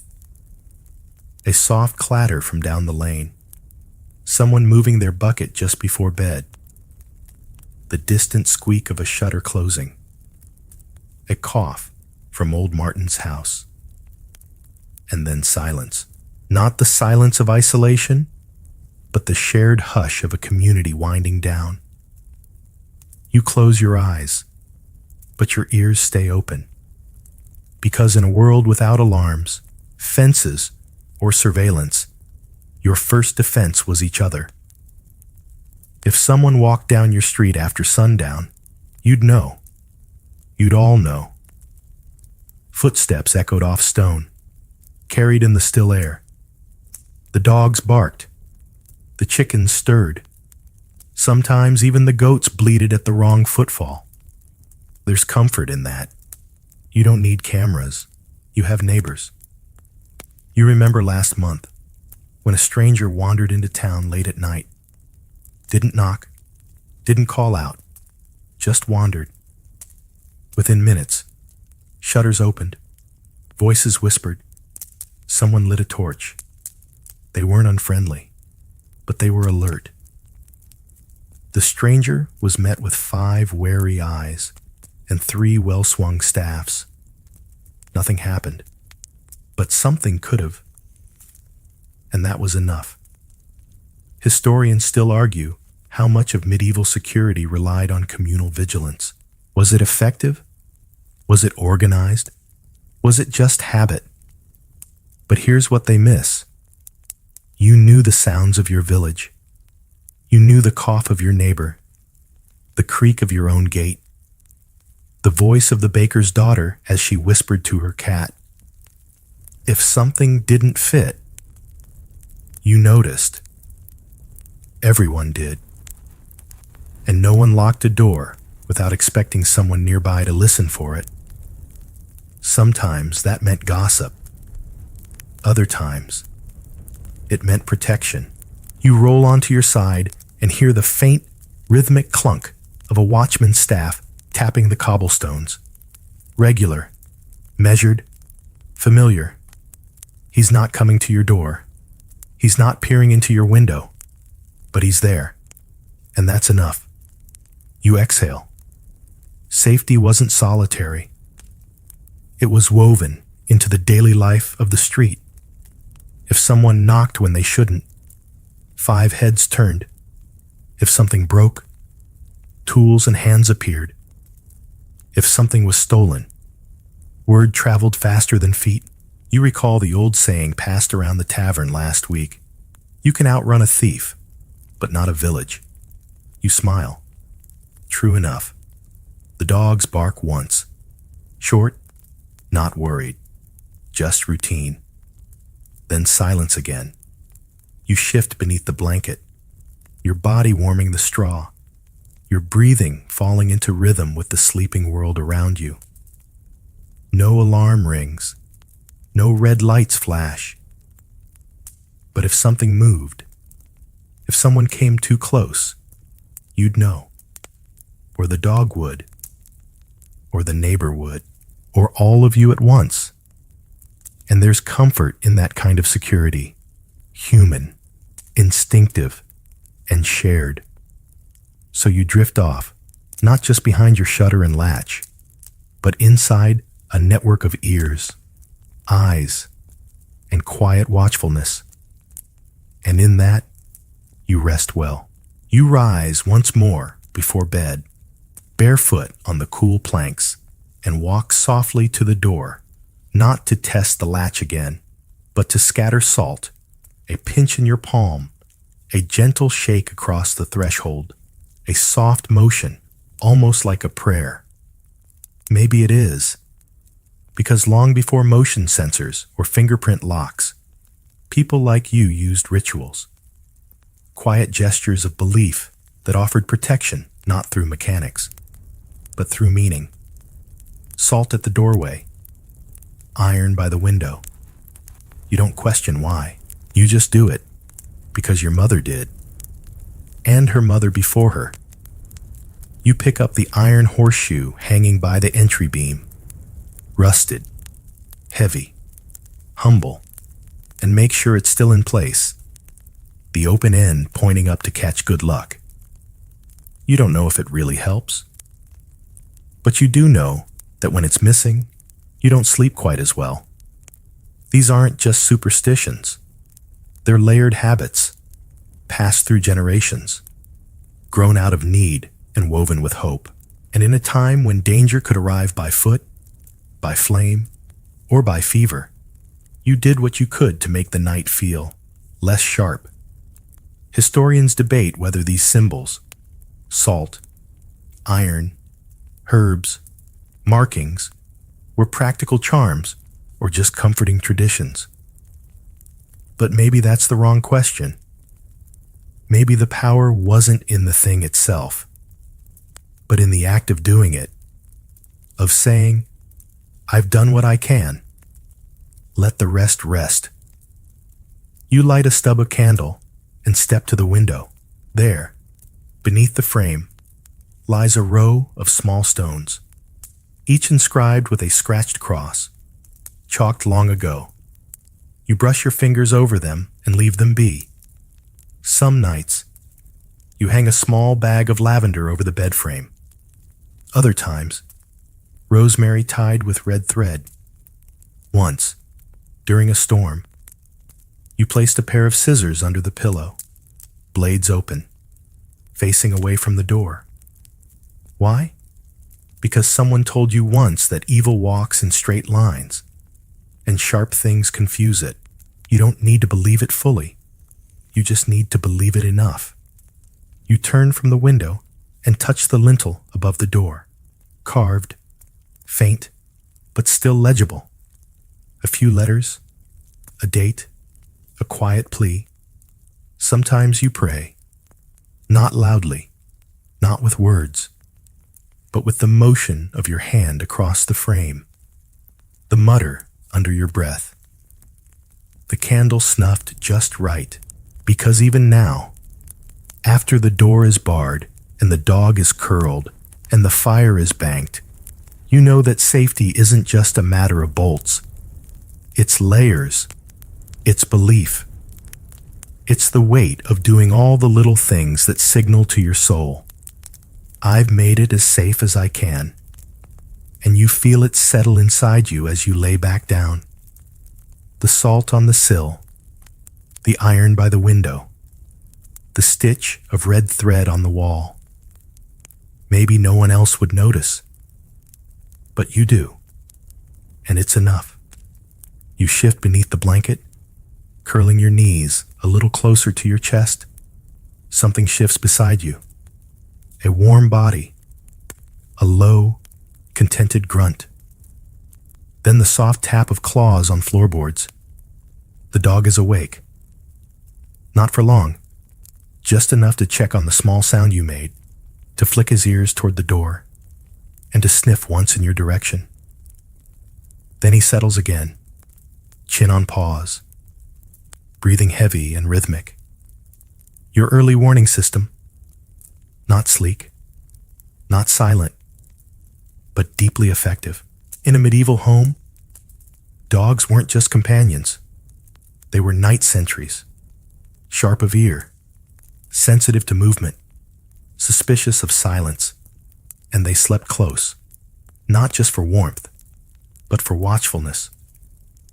You reach out and stroke his back, rough fur and all. He thumps his tail once, all clear, and he's not the only one. You listen and hear the shuffle of a hen in the corner, tucked into the straw pen behind the hearth, where the floor stays warm and the predators stay out. Chickens, though not brave, are remarkably alert. A fox slinks too close, and they shriek. A stranger steps into the yard, and they flutter and fuss. You've come to recognize their vocal range: alarm, curiosity, indifference, hunger. They don't lie. Animals see what people miss. They hear the creak of a distant gate, the snap of a twig, the breath of someone standing just outside. In a world without lights, it's not your eyes that guard you. It's your dog's ears and your goat's unease and the peculiar way a rooster will sometimes crow at shadows. Historians note that many medieval homes had no clear separation between human and animal spaces. Livestock were brought in during winter. Chickens roosted near the fireplace. Dogs and cats came and went, not by accident, not from laziness, but because shared space was safer. You think of the times your dog has barked at nothing, or so you thought, until the next day, when you found prints in the mud, or heard that the village drunk had been wandering again, or saw that someone else's shutter had been tampered with. Your dog always knew. He sleeps now with one ear cocked upward, even in dreams. One eye, half-lidded, ready to snap open. His body may rest, but his duty never does. And in return, you feed him from your bowl. You let him near the fire. You scratch the spot behind his ears, because you know he keeps you safe while you sleep. You shift again, and he sighs, a long, groaning exhale that settles like a lullaby in your chest. The chickens rustle once. The goat outside clinks her tether against the post and then stills. The house listens. The animals listen. And through them, you rest. No alarm needs setting. No code needs punching. You've got a dog at your feet. Hens behind the hearth. In a house that stirs when it needs to. You close your eyes again and know, if anything comes close tonight, you won't be the first to hear it. The floor creaks beneath your foot as you rise. Just one soft groan from the timber, but enough to remind you, this house remembers everything. You shift your weight, listening. Another creak, a higher pitch this time. You take one step, then another. Each board has its own voice. A quiet conversation of joints and grain and centuries of footsteps. And this, too, is protection. Because in the medieval home, floors and doors weren't silent. They weren't meant to be. Silence was suspicious. Creaks, groans, rattles. These were part of the night's natural rhythm. If something changed, you knew. You paused beside the table, eyes adjusting to the low light. The hearth glows faintly. The shutters are firm. The latch still holds. You step again, and the beam by the door shifts slightly under your heel. A soft click. You remember that sound. It always makes the dog lift his head. Even the door itself speaks. The hinges complain when moved too quickly. The latch thuds in a particular way when jostled from outside. And if someone tried to lift the hook with a stick, well, the door would hum. A quiet vibration in the frame. You'd feel it before you'd hear it. This house is not modern. It doesn't hide its mechanics. It whispers through its imperfections, and that whisper keeps you safe. You recall the way your grandfather used to say it. A good house groans at the right time.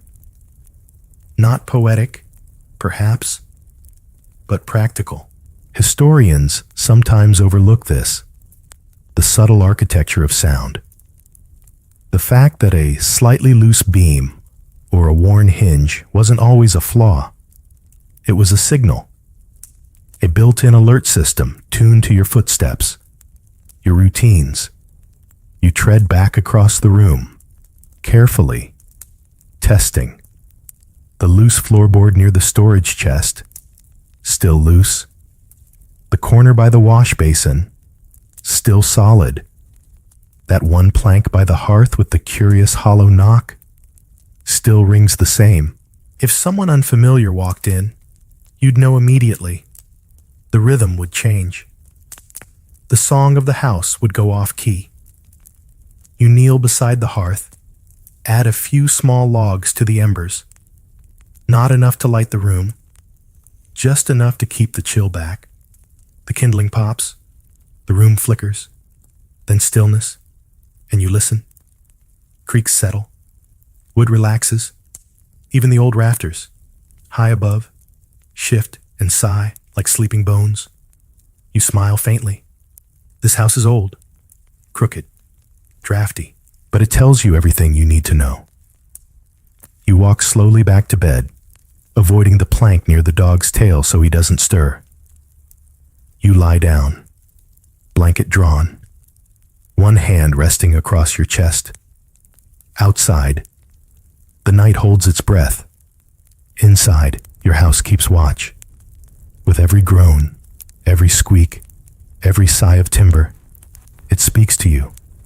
And you, half asleep, fully secure, speak back, simply by listening. You lie back down, eyes half lidded, and stare at the low ceiling. On the other side of that wall, just a few feet of timber and wattle, your neighbor shifts in his bed. You hear it, the familiar creak of his straw mattress, the little cough he always makes before settling. And though you don't speak, you know he's there, because your homes share walls, not by chance, but by design. In medieval towns and close-knit hamlets, houses often leaned into each other, terraced like teeth, or arranged in horseshoes around a common green. Space was scarce. Wood was precious. But more than that, closeness meant safety. You think about it as you listen. If someone opened your neighbor's door, you'd hear it. If someone broke a shutter, the sound would ripple through the row like a thrown stone in a still pond. It wouldn't matter if they came for you or not. Everyone would wake. Security wasn't a moat. It was a community. You weren't alone, even when the door was locked and the shutters drawn. You glance at the adjoining wall.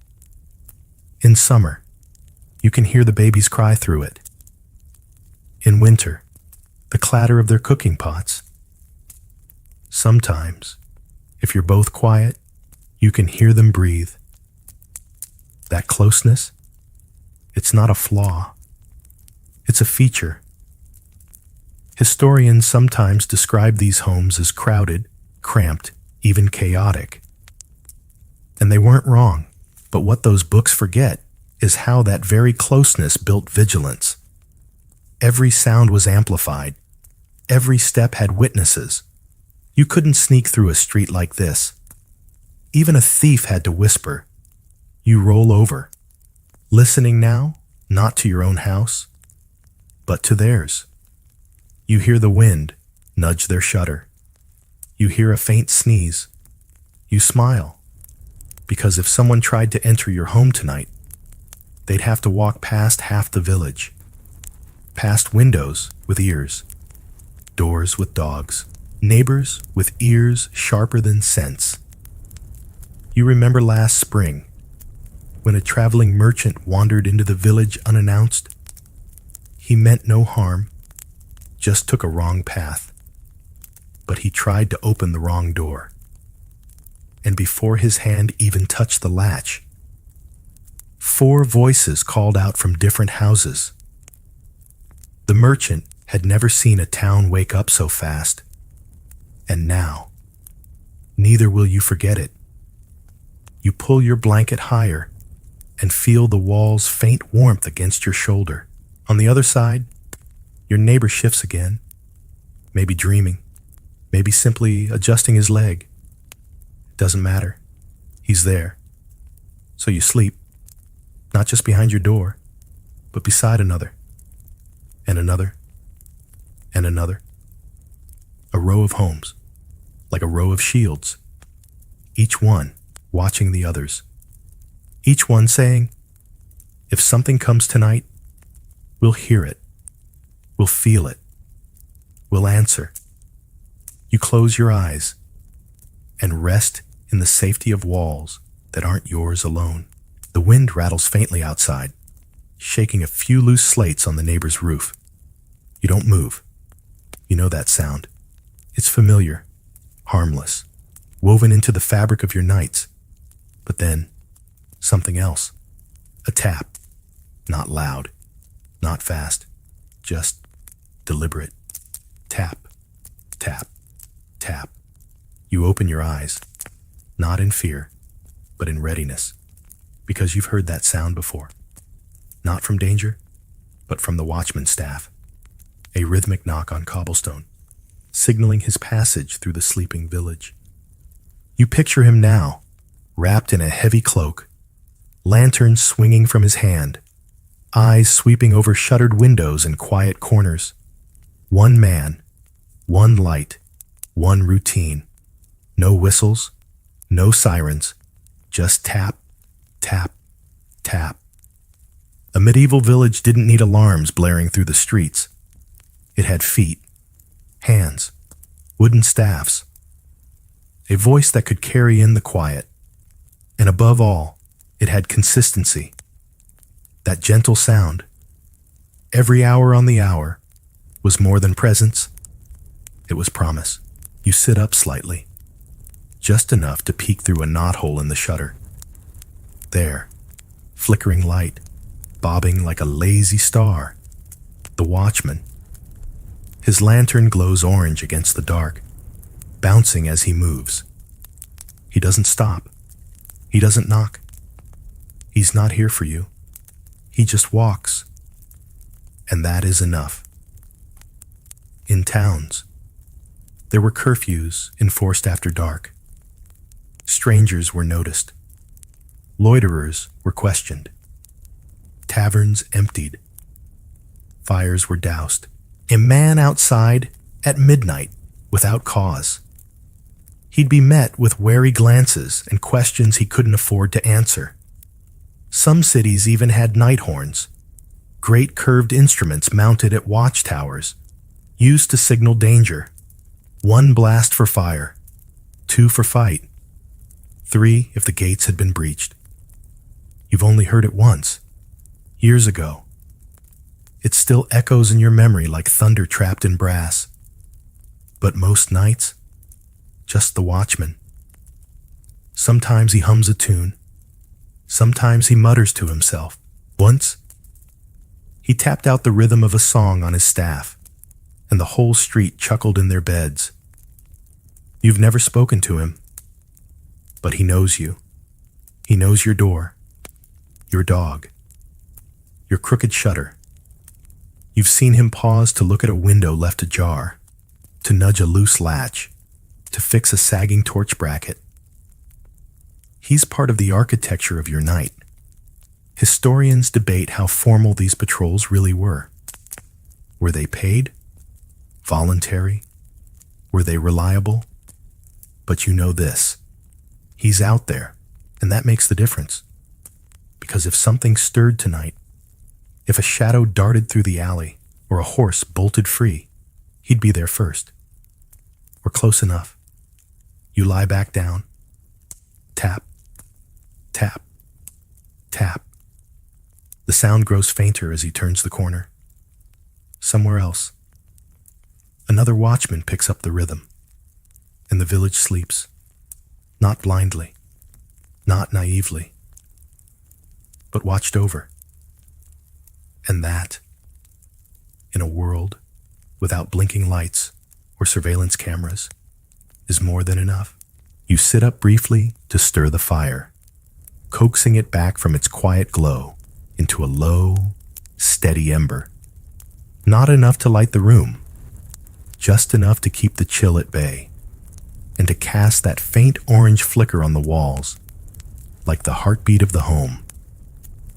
Then you return to bed, lying still, watching the ember's pulse fade and brighten. Out through the shutter's edge, you catch the briefest glimmer of another glow, your neighbor's chimney venting the last of their firelight. It's not much, but it's strategic, because in the medieval night, light and dark weren't just ambiance, they were defense. You glance toward the hallway and the small clay lantern resting by the door. It's unlit now, but filled with tallow from the last rendering. If needed, you could light it in seconds. But for now, darkness is your ally. Too much light draws attention. Too little makes you clumsy.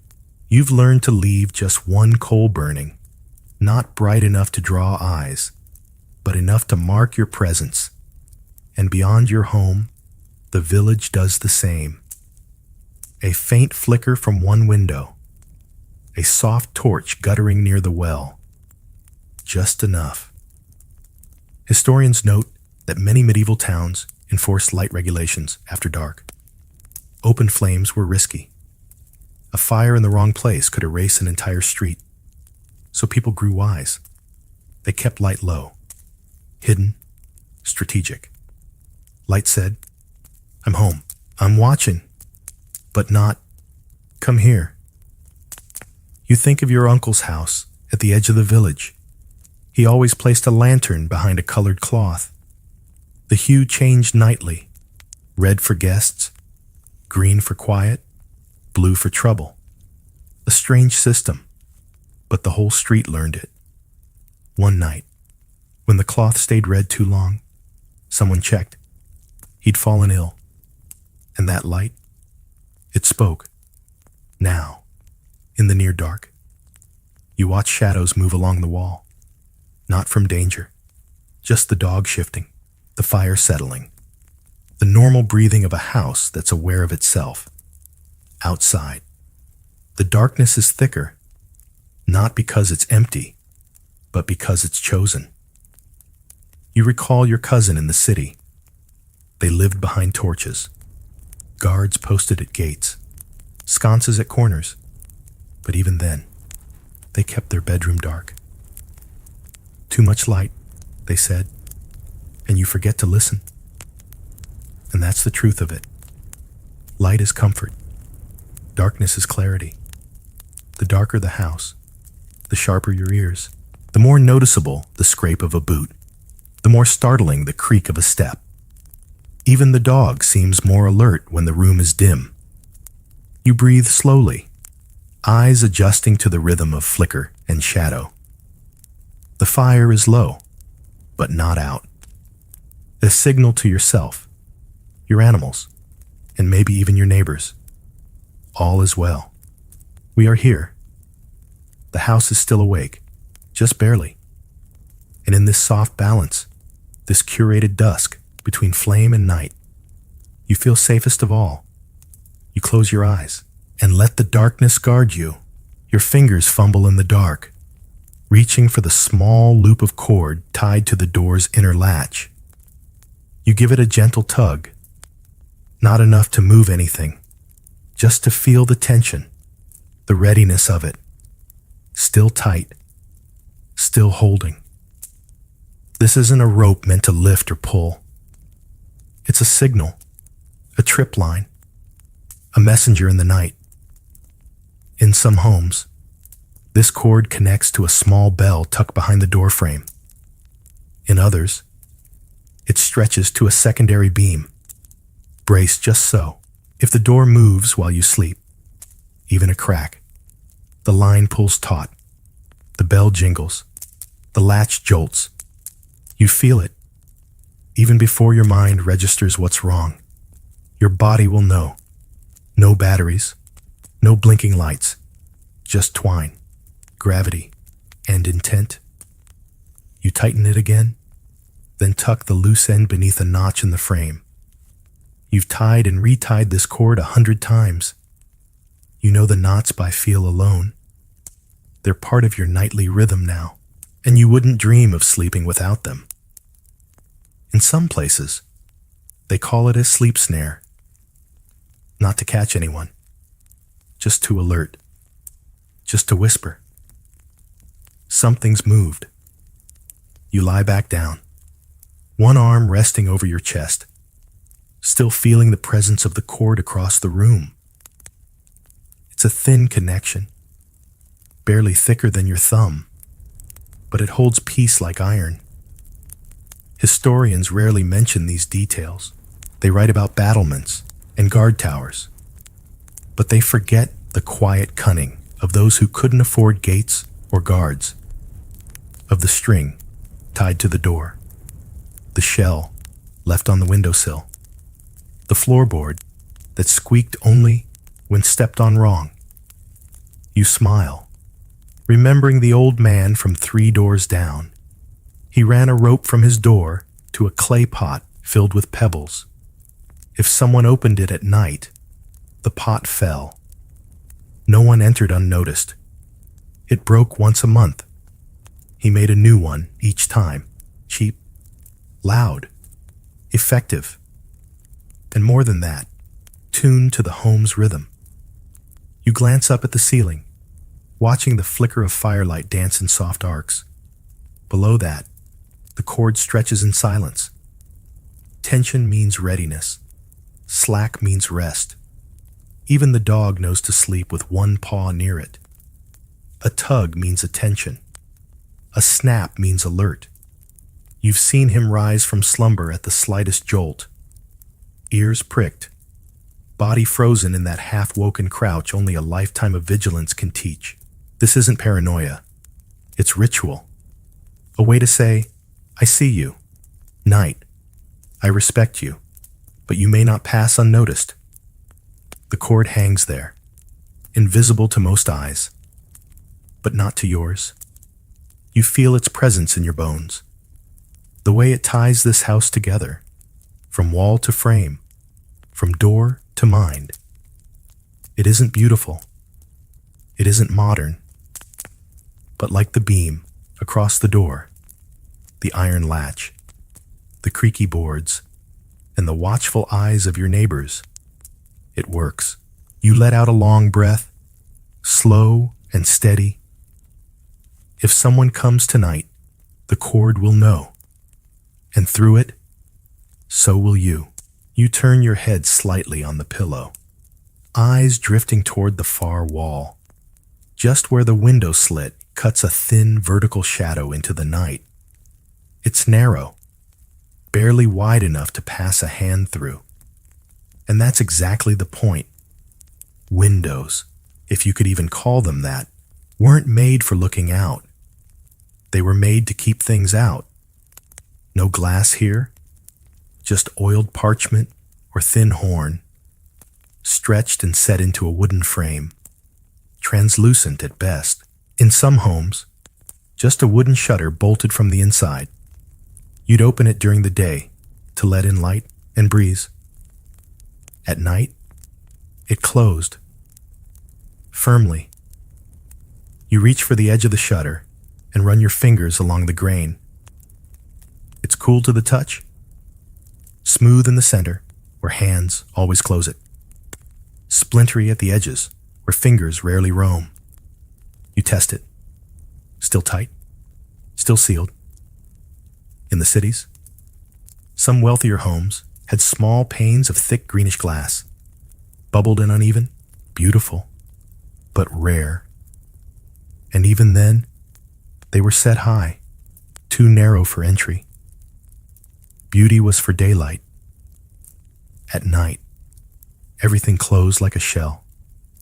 You recall a story your grandfather told you about a man who tried to climb through a window slit to steal a chicken. He got stuck, called for help. The chicken pecked him. The family found him hanging there like a sack of flour.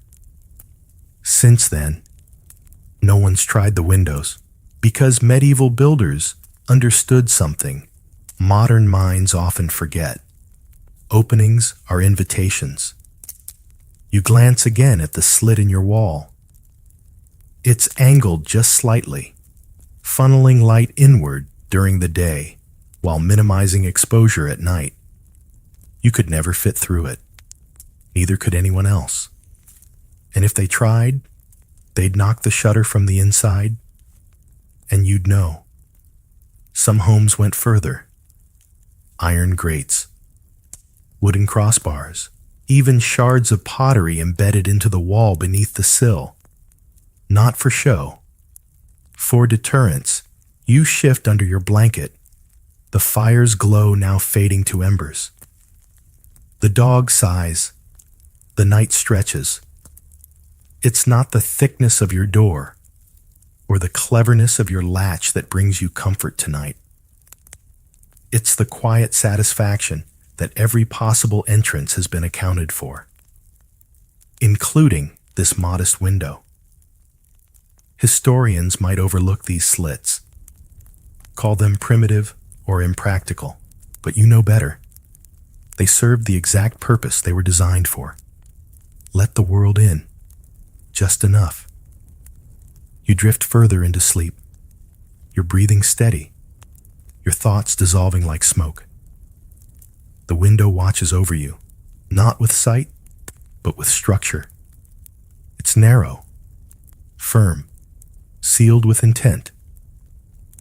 And tonight, like every night, that is enough. You exhale slowly. the breath warm against the woolen edge of your blanket.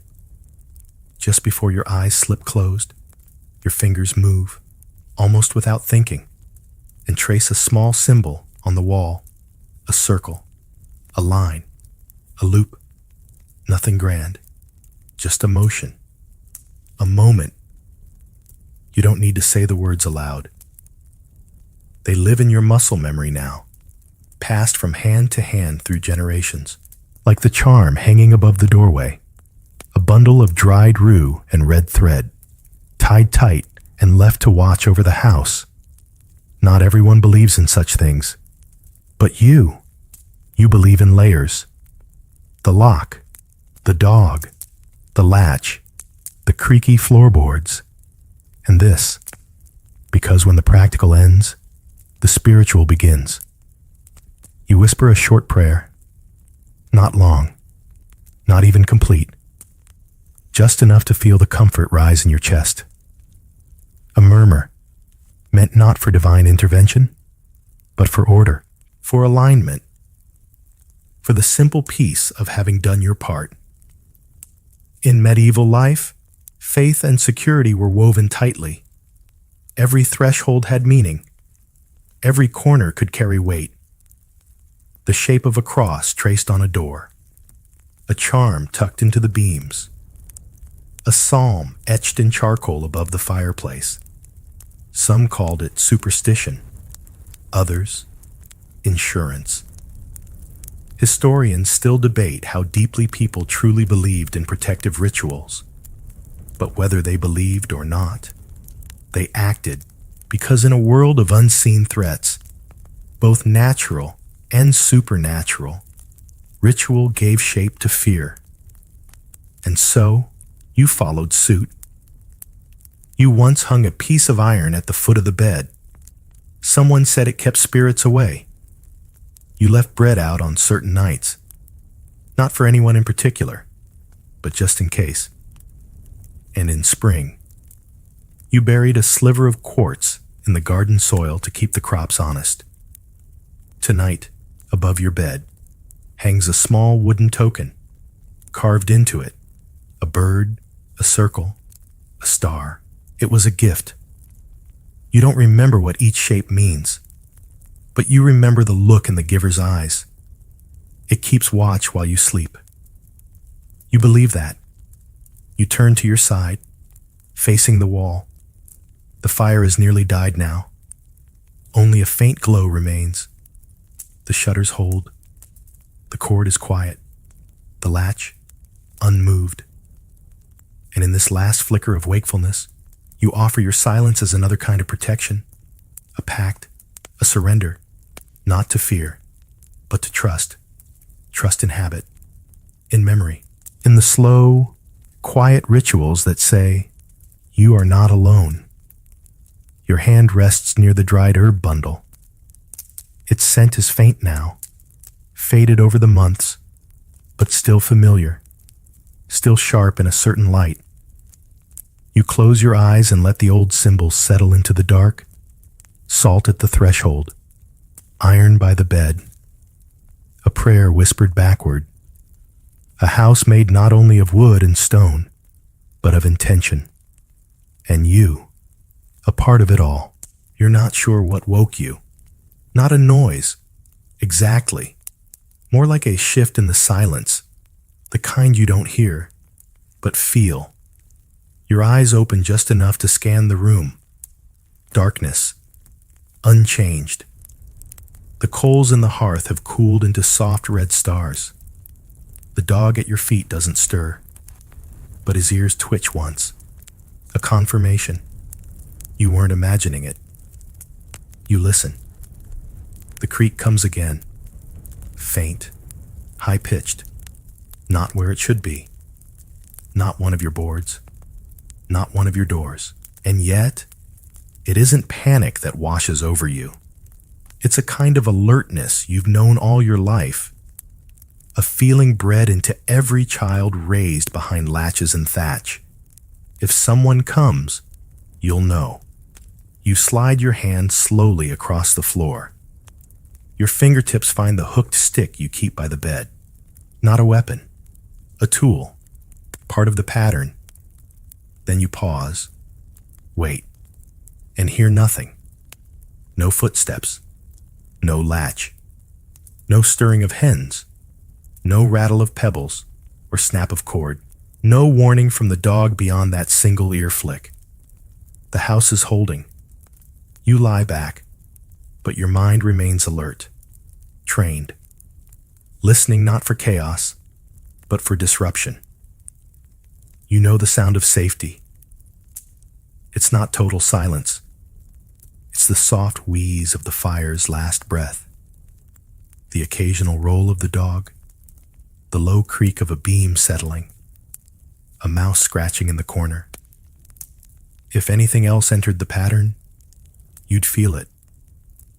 Medieval life wasn't about fearlessness. It was about attunement. No flashing systems or sirens. Just the rhythm of your own space. The familiarity of place so deep. It spoke to you in changes. Historians try to quantify security in walls, in locks, in measured force. But you know it lives between sounds, in the way your body notices what doesn't belong. You settle again, but now your eyes are open, not wide, just watchful. A part of you always is. And maybe that's why people slept lighter back then. Not from anxiety, from connection, from knowing that survival wasn't about heavy walls. It was about knowing the language of the house. Tonight, it speaks clearly. You close your eyes once more. The pattern resumes. The creaks fall into place. The warmth returns. The dark rests its head on your shoulder, and you sleep again. Not because nothing could happen, but because if something did, you'd know. You wake with the faintest blush of light on your shutter. Not a sound wakes you. Not a knock or bark. Just the slow return of day. Soft and certain. The dog stretches beside you. The fire has cooled to gray, and a rooster stirs in the distance. But nothing's wrong. Nothing has happened. You rise, unhurried, and step toward the door. The latch still rests in place. The rope hasn't been tugged. The shutter creaks open with that same familiar groan. Everything, still exactly as you left it, but you're not proud because nothing happened. You're proud because you were ready, because you remembered what every person in your village knows without needing to say it. Security was never solitary. You look down the lane and see someone else opening their window. A yawn, a nod. No need to speak. They did the same things you did. Latched, listened, watched. Every house on this road held its own quiet vigil. Not with weapons, not with fear, but with the quiet cooperation of care. The tools were small: a stick, a hook, a bell, a shutter, a string, a prayer. But together, a network, not of wires, but of people, each trusting the other to notice, to nudge, to say something if something felt wrong. You remember how you used to think of safety as isolation, a higher wall, a thicker door. But the older you got, the more you realized you were never meant to lock yourself in alone. You were meant to hold the night together, piece by piece, neighbor by neighbor, shutter by shutter. You step outside into the pale morning, cold earth beneath your feet, and feel grateful. Grateful for your latch, for the dog, for the fire and the charm and the awkward squeak of the floorboard beneath the table. Grateful for your neighbor's cough at midnight. Grateful that, even now, with the world changed and modern and buzzing with noise, you still understand what they did. That safety isn't silence. It's shared attention. You stretch your arms and breathe in the morning. And as the village yawns and opens its shutters one by one, you smile. No one locked a door alone. And that, more than anything, is why you slept well now. As your breath grows slower and your eyes begin to soften at the edges, let the quiet of that medieval night linger with you a little longer. Let the latch slide back into place. Let the fire shrink to an ember. Let the dog curl back beside you and sigh into sleep. The shutters are closed. The door is barred. The cord is tied. Still and watchful, you are not alone. Outside, a world stirs with moonlight and stories and the occasional creak of old wood. But inside, your house holds you like a whisper. Your neighbors' homes breathe beside yours, close and steady. The chickens have hushed, the wind has gentled, and every charm, every hook, every thoughtful hand that prepared this night has played its part. There is no need to fear what the dark holds, because you've done what they did, what generations have done. When the sun slips away and the world grows quiet, you've made a space that listens, that watches, that rests. And now, you do too. No alarms, no blinking lights, just the simple strength of shutters closed, latches fastened, and a village stitched together by shared sleep. So let your breath grow deeper. Let your muscles melt into stillness. Let the night carry you gently, because the watchman walks, because the rope still holds, because your home remembers how to rest. And now, so do you.